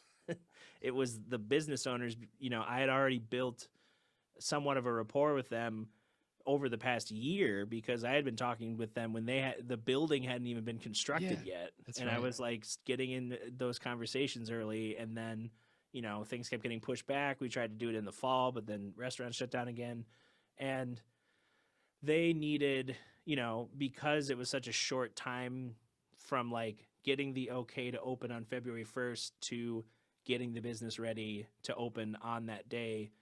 They just, they wanted music for the opening week, to fill as much time and space as they could in these 2-hour chunks. And that's where I ended up getting 4 slots, was because they needed 2 on the opening day. And then they needed, they wanted to do a trio and another solo thing. And I just happened to have those days free. And some people took that as like, it's like, oh, he must be booking for them or something. So I've had people ask me like, hey, can I get into GR Noir? I'm like, I don't book there. It says on the website and on their Facebook who to contact. So it's like, I'm not that, I know some people endearingly and jokingly are like, like we're in the studio and I don't have a written part and I just play something. It's like, there's the Dutcher magic. He made the, it's on the track. Like this Earth Radio single, I did an organ solo that was just really goofy, but David Ward was actually pulling all the stops on the B3. Not like in real time. Yeah, because I was like, I kind of know I'm not gonna try and do it myself. Like, I just want to, play something crazy just to try it. And That's cool.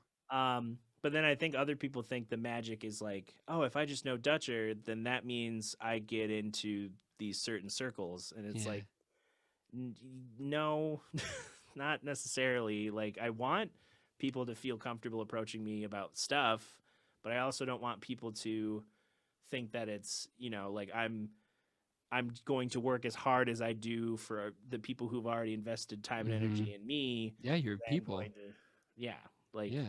It's not compared. Like, if you're coming with no value in terms of like, how you're interacting with the scene, how you're, like how you're focusing on your work and art and being honest about it, like it's hard to put that same amount of energy into into that kind of relationship. It feels very one-sided. So takes 2 to tango. Yeah, the power of the word no. Seriously. Great. And that's something that we've all learned a lot about, is saying no, or receiving no's this year of, can we do this? No. Is this going to work out? No. But it makes you realize that when you get all these no's, when you finally get the yeses, it's for the stuff that, you're going to be spending enough time doing that, trying to get the yeses for the projects that you really care about and for the people that you really care about, and so getting this sense of rejection this year has kind of shifted things, and and like you said earlier in the podcast, is you're kind of coming into just your real homies, your real musical family and doubling down with them, because those are the people that are going to be there, not just when things are or when they're great, but they're going to be there for you when things like right now, like when things are not that great, and you can't expect to make money from this right now. Mm-hmm. But when things start to get better, it's fun. Those people might kind of come out of the woodwork again, but just it's a true reminder that it's about the hard work and the relationships. That's why we do this music thing. Yeah. If you had to play solo gigs every single night, I don't know if I could speak for you, Dutcher, but it might get a little strange after a while. It's like so much of this music has nothing to do with the individual. It has so much to do with what other people are doing around you, and that's where the magic's at, and it Yeah. carries over into the business. And like I like solo gigs here and there for like, it gives me a chance to like, especially since most times it's like a mixed like background sort of feature gig. It's not like me booking a night of like, solo piano at a venue. Um, or, even like the listening room, it's like I get to try things. I get to, you know, Yeah. work on things that I want to bring into a group. Um, Yeah, and without, then for the socially distanced too, it's just so much of a safer environment too. yeah. It's pretty ideal. And yeah, like speaking of like who's in your corner, like with you and the Rainbow Seekers, like you Mhm. guys do a lot of work behind the scenes that most people probably aren't privy to because they see the final product and it's all shiny and colorful, and it's like, oh, it's gonna go with the new album or like a new tour or like all this stuff, and they're not in those conversations where like there might be some disagreement that needs to be worked out, or there might be some like you know like a song that's not quite finished, or like you're trying to put the finishing touches, and it's like those moments you see who's like, it's like, okay, even though we were frustrated, like we still figured, like we navigated these types of waters, and it strengthens like those bonds of like who you're making music with. Oh yeah. Yeah, and that's what it's all about, because it's as a family of musicians, it could be a band or a group of musicians, it's never about the challenges that you face that defines you. It's about how you choose to overcome them. Mm-hmm. It's because you could face all the it could be the easiest thing in the world to work together with a musician. Oh, you agree on everything, but that's just not the reality of how things work.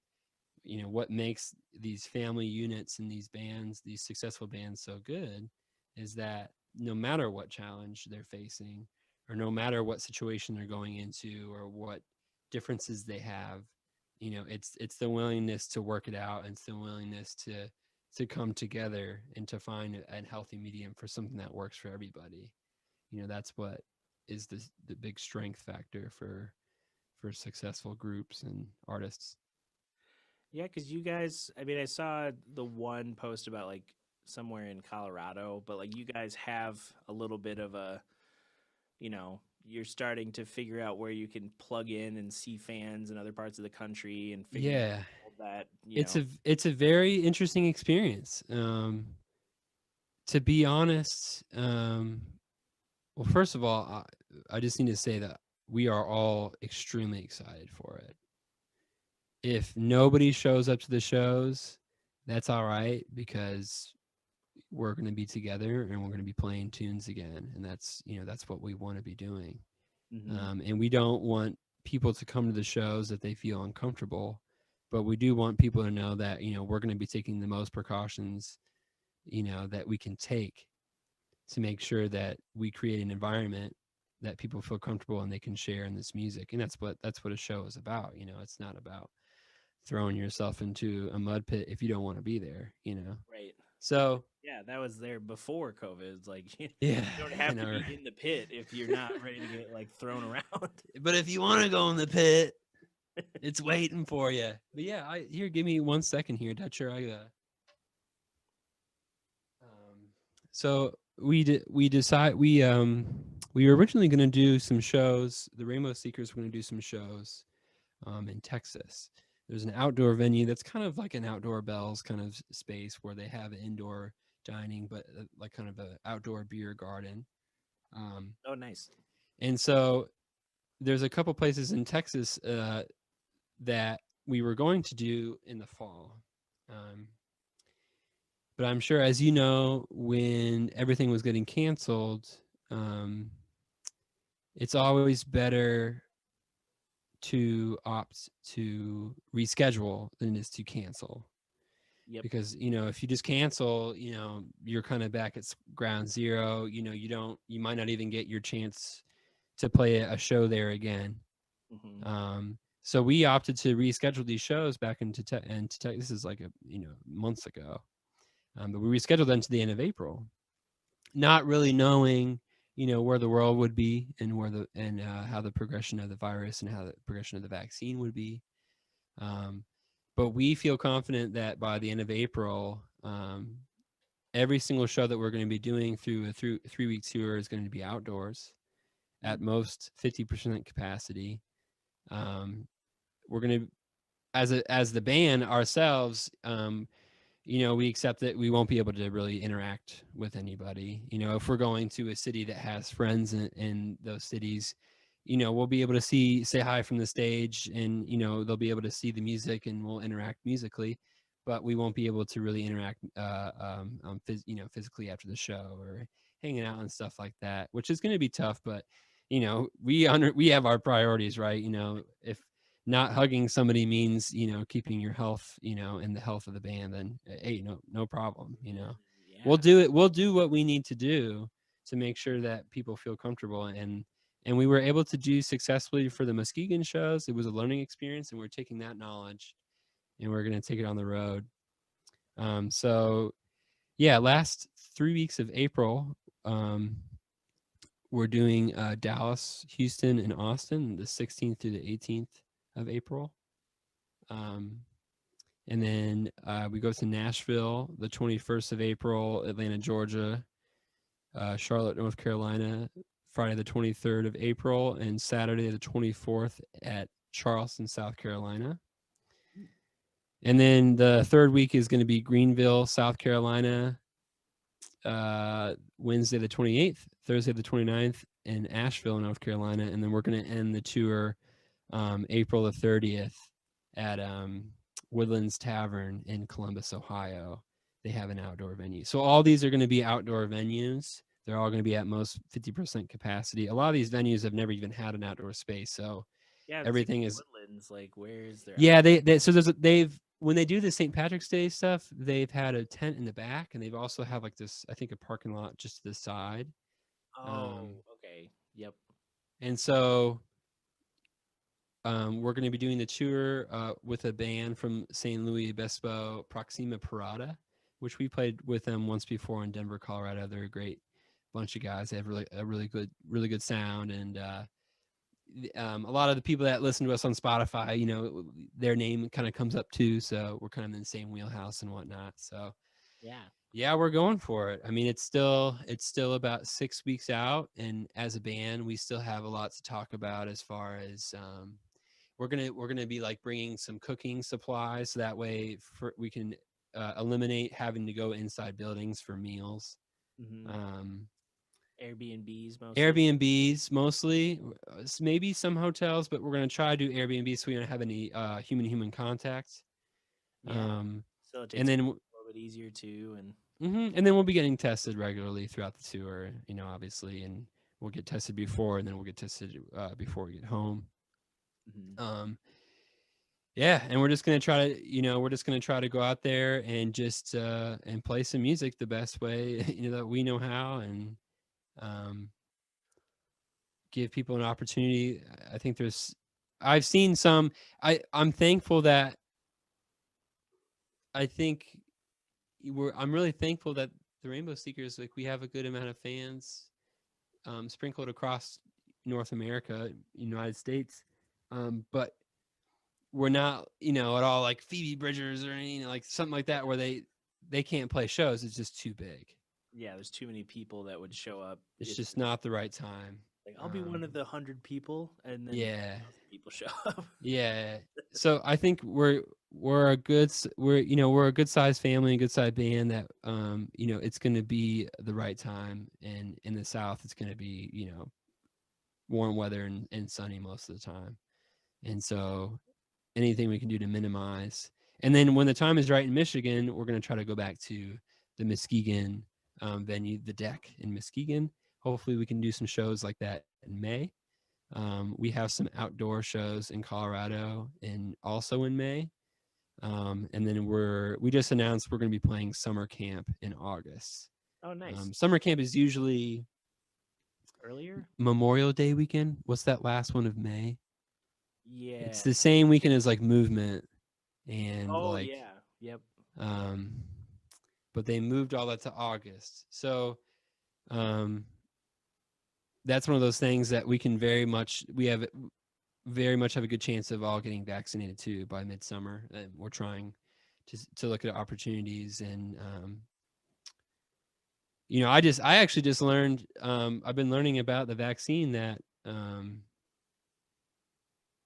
once the vials of vaccine are taken out of the deep freeze, like the Pfizer and the Moderna vaccine, you have 6 hours for the vaccine to be administered. So what's happening in lots of places across the United States right now is people will schedule a vaccine and then they'll cancel the day before and day of. And so at the end of the day, there'll be leftover doses. And if they aren't taken, they have to be thrown away.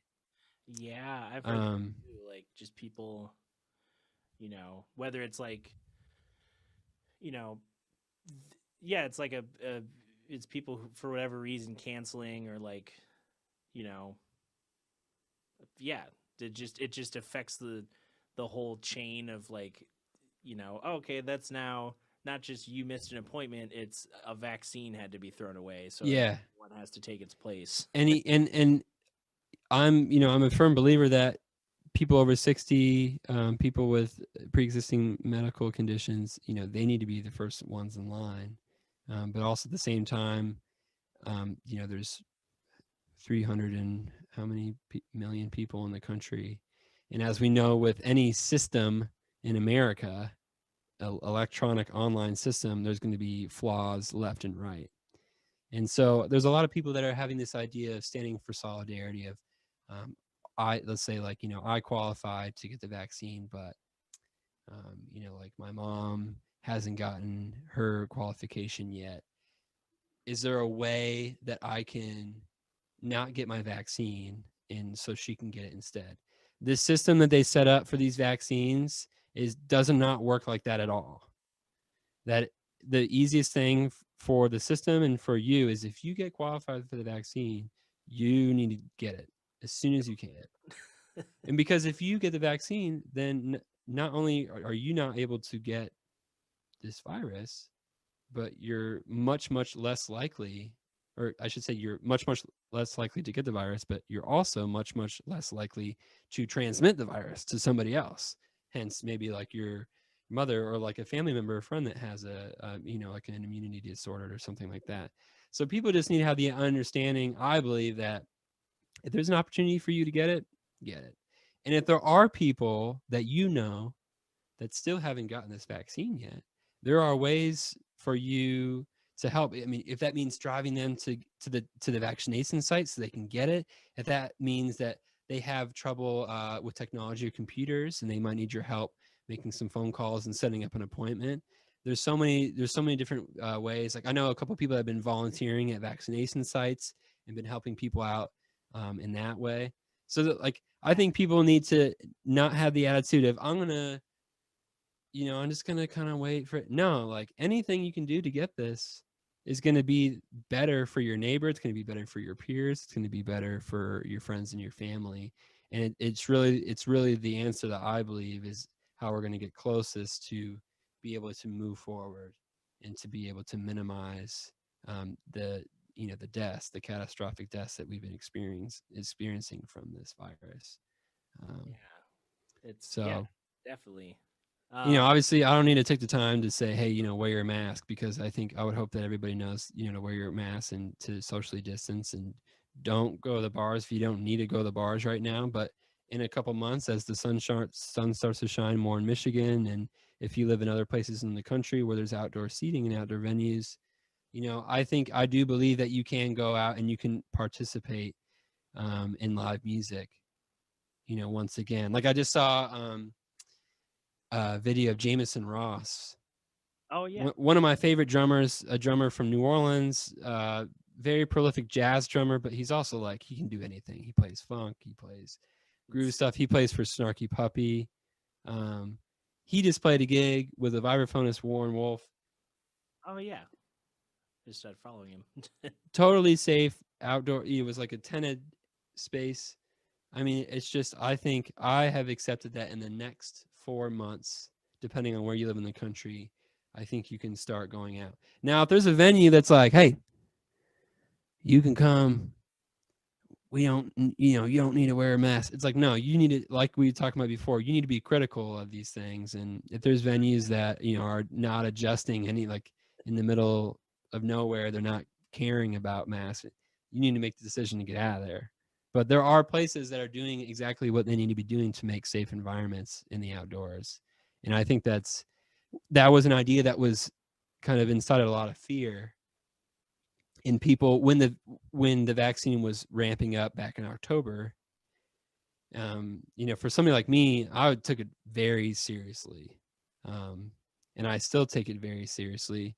But now, as we're getting closer to summer and the vaccine is being spread out more and the virus is the cases have been going down, I think we can start to think about how to find ways of kind of getting the ball rolling, so Yeah. I'm feeling good, man. It's like, I think all I needed was just something to look forward to.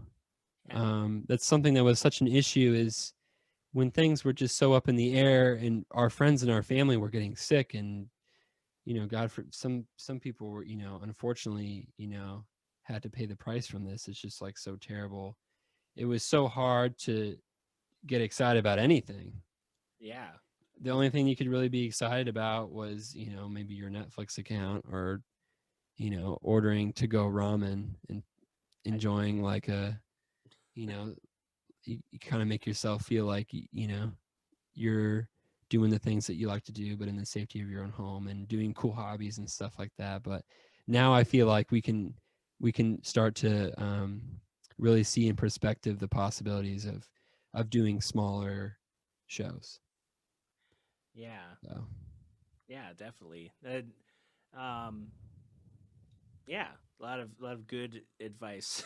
and Yeah, I know. I just kind of, I know I kind of went on a rant there, and this is something that, it's always ongoing, and yeah, my opinion changes because I'm trying to understand more about this situation, and I'm trying to understand more about, who is doing the right stuff, yep, and who is spreading incorrect information, and who is maybe indifferent. maybe who's just not taking, maybe not looking. I mean, I'm not talking like full blown QAnon stuff. We don't need to go there, but just, Capital. I think people need to understand that if you wear your mask, and if you wash your hands, and if you're getting tested regularly, you can still do some of the things that you like to do. And there's ways of supporting businesses and artists that is a productive way of doing it. Mm-hmm. It may not be, you may not be able to get to the front row at St. Andrews quite yet, and that is okay because we're not ready for that. But there, you can, maybe go get a beer, in Grand Rapids and watch Tracy Snedeker play, with a trio in a room with 15, 20 people. Yeah. And if people are being safe, and if people are being responsible. But then that comes back to the whole conversation of, which has kind of been the curse of the American people, is in this country, there's this kind of disease that people think that, oh, you can't tell me what to do, and I'm the captain of my own ship. And really what it comes down to is just a lack of empathy and a lack of respect for your neighbor. There's people out there that, aren't putting anybody else's feelings or lives into consideration. And that's why we're dealing with all these deaths, unfortunately. Yeah, it's like people who, they somehow think that, everyone wants to feel like they're, Mr. Special and Mr., like, I think of like old talking points of like snowflakes go back to like people were like Tucker Carlson was saying that about Mr. Rogers. He's like, who's this guy making kids feel like they matter? I'm like, why are you yelling at Mr. Rogers? And like now it's like, it's a generation of people who think like, it's like, where's my freedom? It's gone. My freedom is gone. I'm like, what do you mean? Like, are you talking about like the Patriot Act and like increased surveillance? Are you talking about Citizens United and the money going into politics? No, I'm talking about you can't tell it like it is anymore. I'm like, what are you trying to talk about? What do you want to talk about? There's literally podcasts about sex, like that are public. Like you can talk about. There's people who have like careers in very niche things talking about niche things, and you're saying like you can't. They're just it's my freedom. Like, what do you mean? Like, are you just not happy with like your current well-being and state of living? Are you still like like what about your situation is like causing these feelings? And I think some people had a reflection moment over the past year of like what if things are gone, or certain habits you've had are gone, like what is your personality? Is your personality a place that you go to, or is your personality the people you go to that place with? Like, because there's so many people who like literally, if like they're grown adult human beings where if they couldn't go to their favorite bar and they couldn't like see a football game, they'd go attack the governor. Like and I'm like, my whole industry's gone and I didn't do that. Like I just said like, well, time to adjust, it's the new digital normal, like figure it out. And that just is the nature of being in a creative field where you're always trying to have to like take what you're doing and like adapt it to your environment, or like take what's in your environment and adapt it into your art. And you're never feeling super stable, but you're always also, your goals are changing, and who you're working with changes, and it's a very dynamic field rather than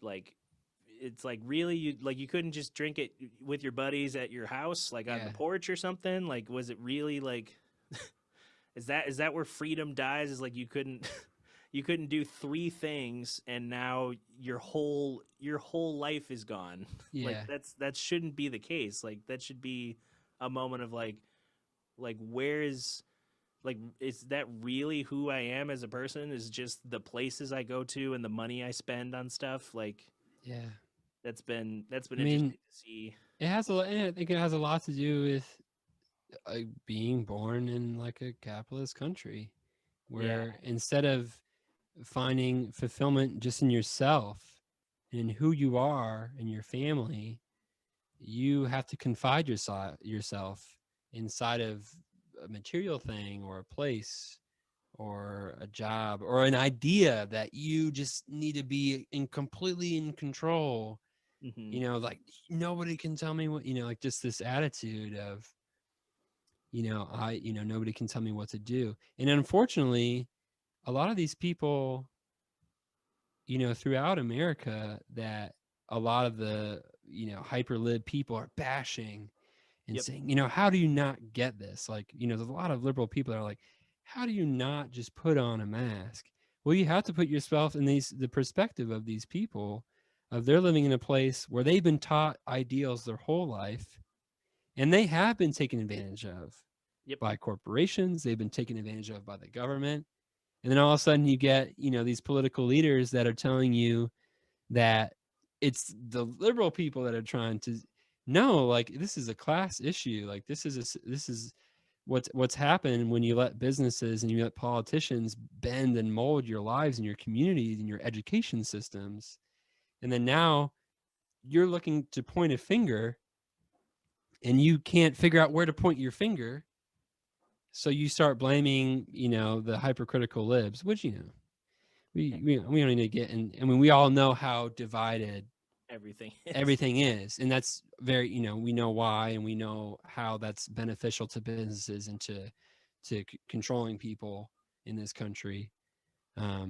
It's just a shame because there's so many people in this country that aren't heard. Mm-hmm. Doesn't matter, where you are, how much money you make. I mean, obviously the people that are living in lower income areas definitely don't have as much of a voice being heard as other people that have privileges and whatnot. Or even mobility sometimes, like just being able to like take what you're doing and like adapt it to like a different part of the country, or even moving from like a rural to an urban area, or like there's a lot of like learning curves that were kind of thrust upon people, and some people had the tools and the resources and community to like navigate that, and other people, they were just like, well, I guess I'm just I guess I lose my house now. Yeah.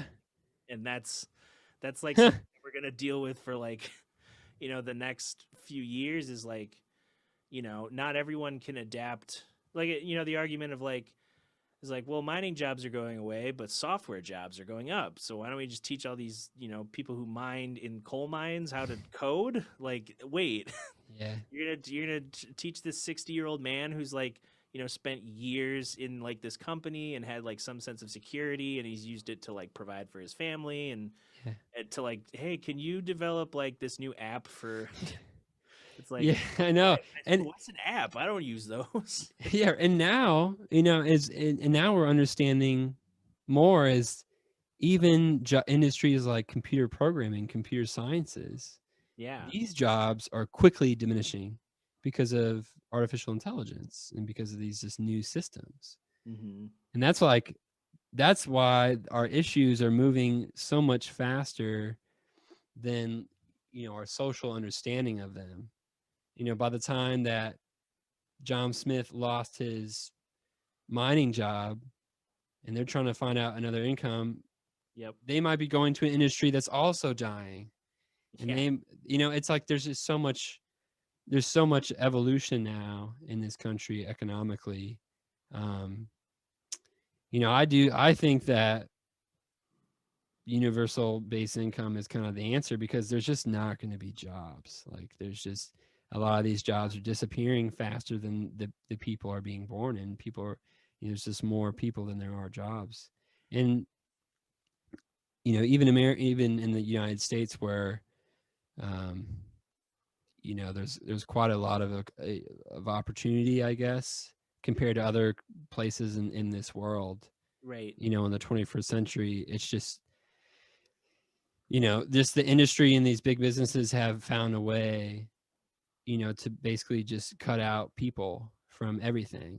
And so all we have left is these oversized homes and these oversized debts. And then we're trying to figure out who to blame, when really the issue the whole time was, we allowed a society to get to a point of consuming rather than like helping. And this is like, I'm sound like a Bernie Sanders bro right now. And I just might be, but Bernie bro. I just like, I saw like a clip from the CPAC, or is that what it's called?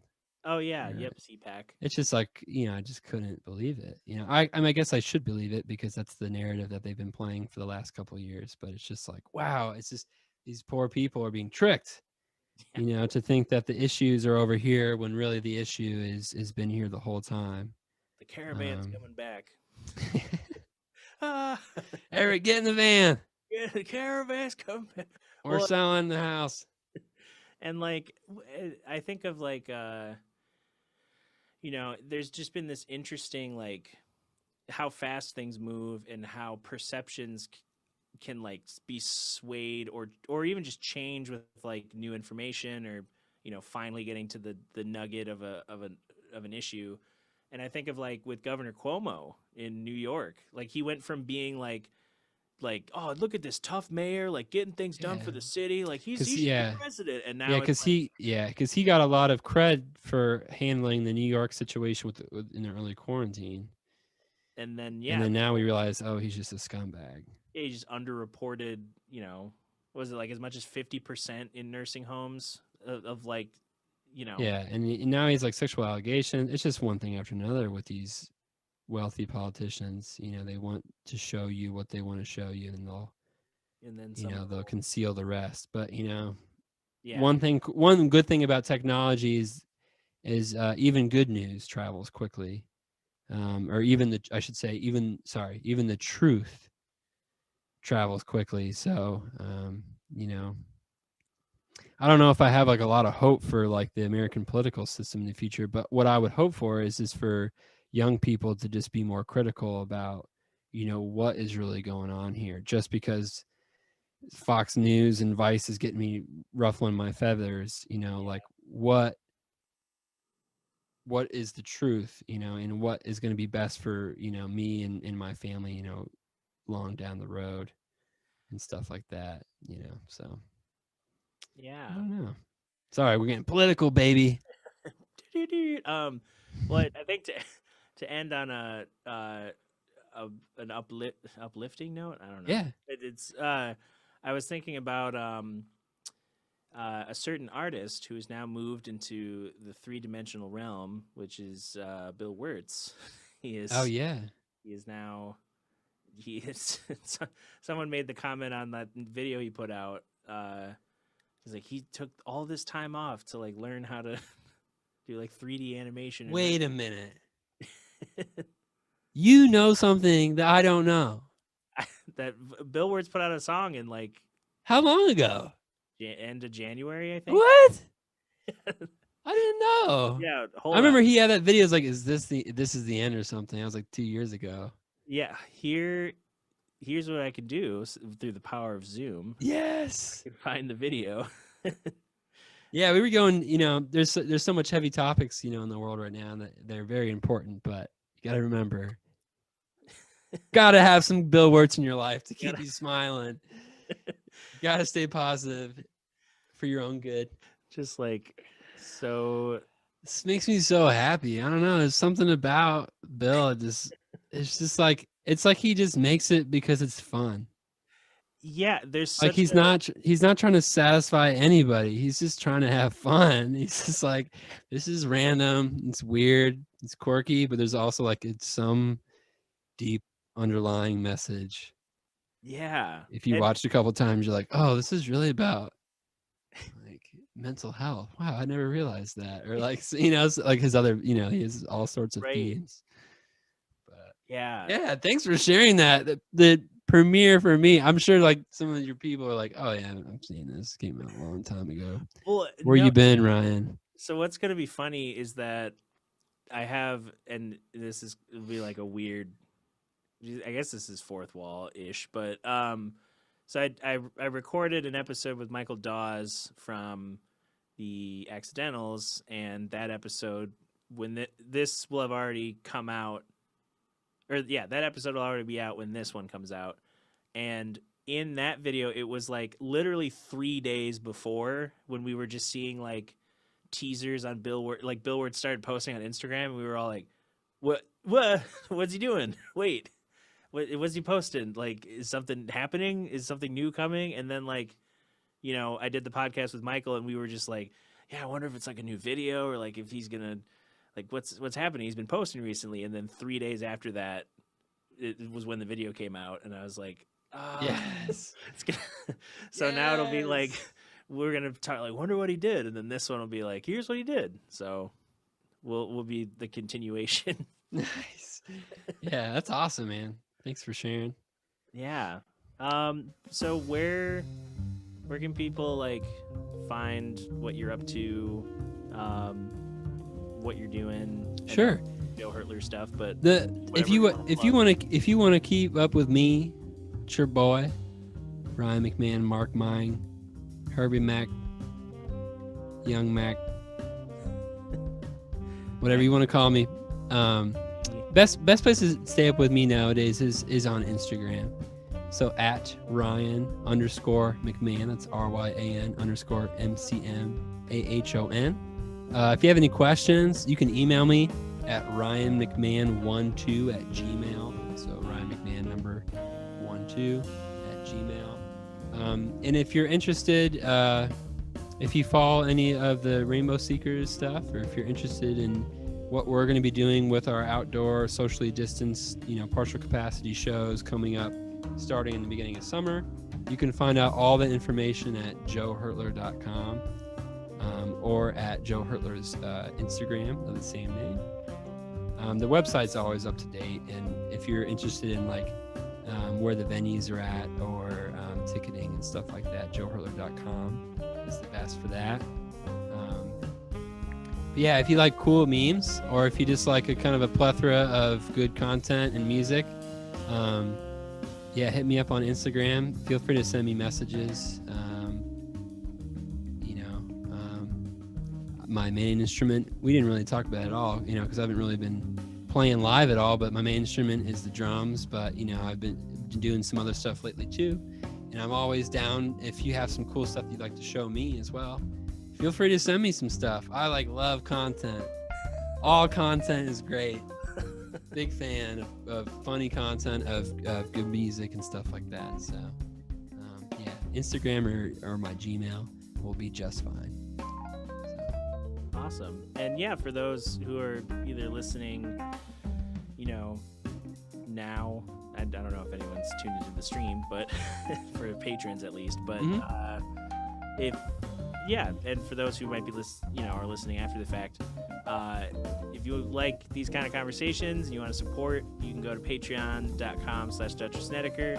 That's where, all these podcast streams and episodes come out early. I have, more scheduled for this week and next week.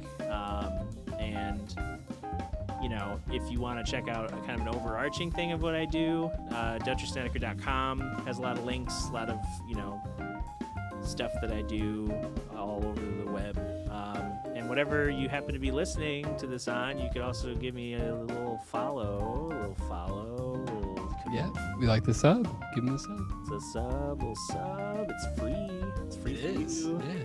Yeah. And it helps with metrics, and it gets me access to different, if I reach a certain level on YouTube, I can start streaming more directly through YouTube rather than by proxy, and get verified, get a little blue check mark, and be like, ooh, is he official? And be like, I am now.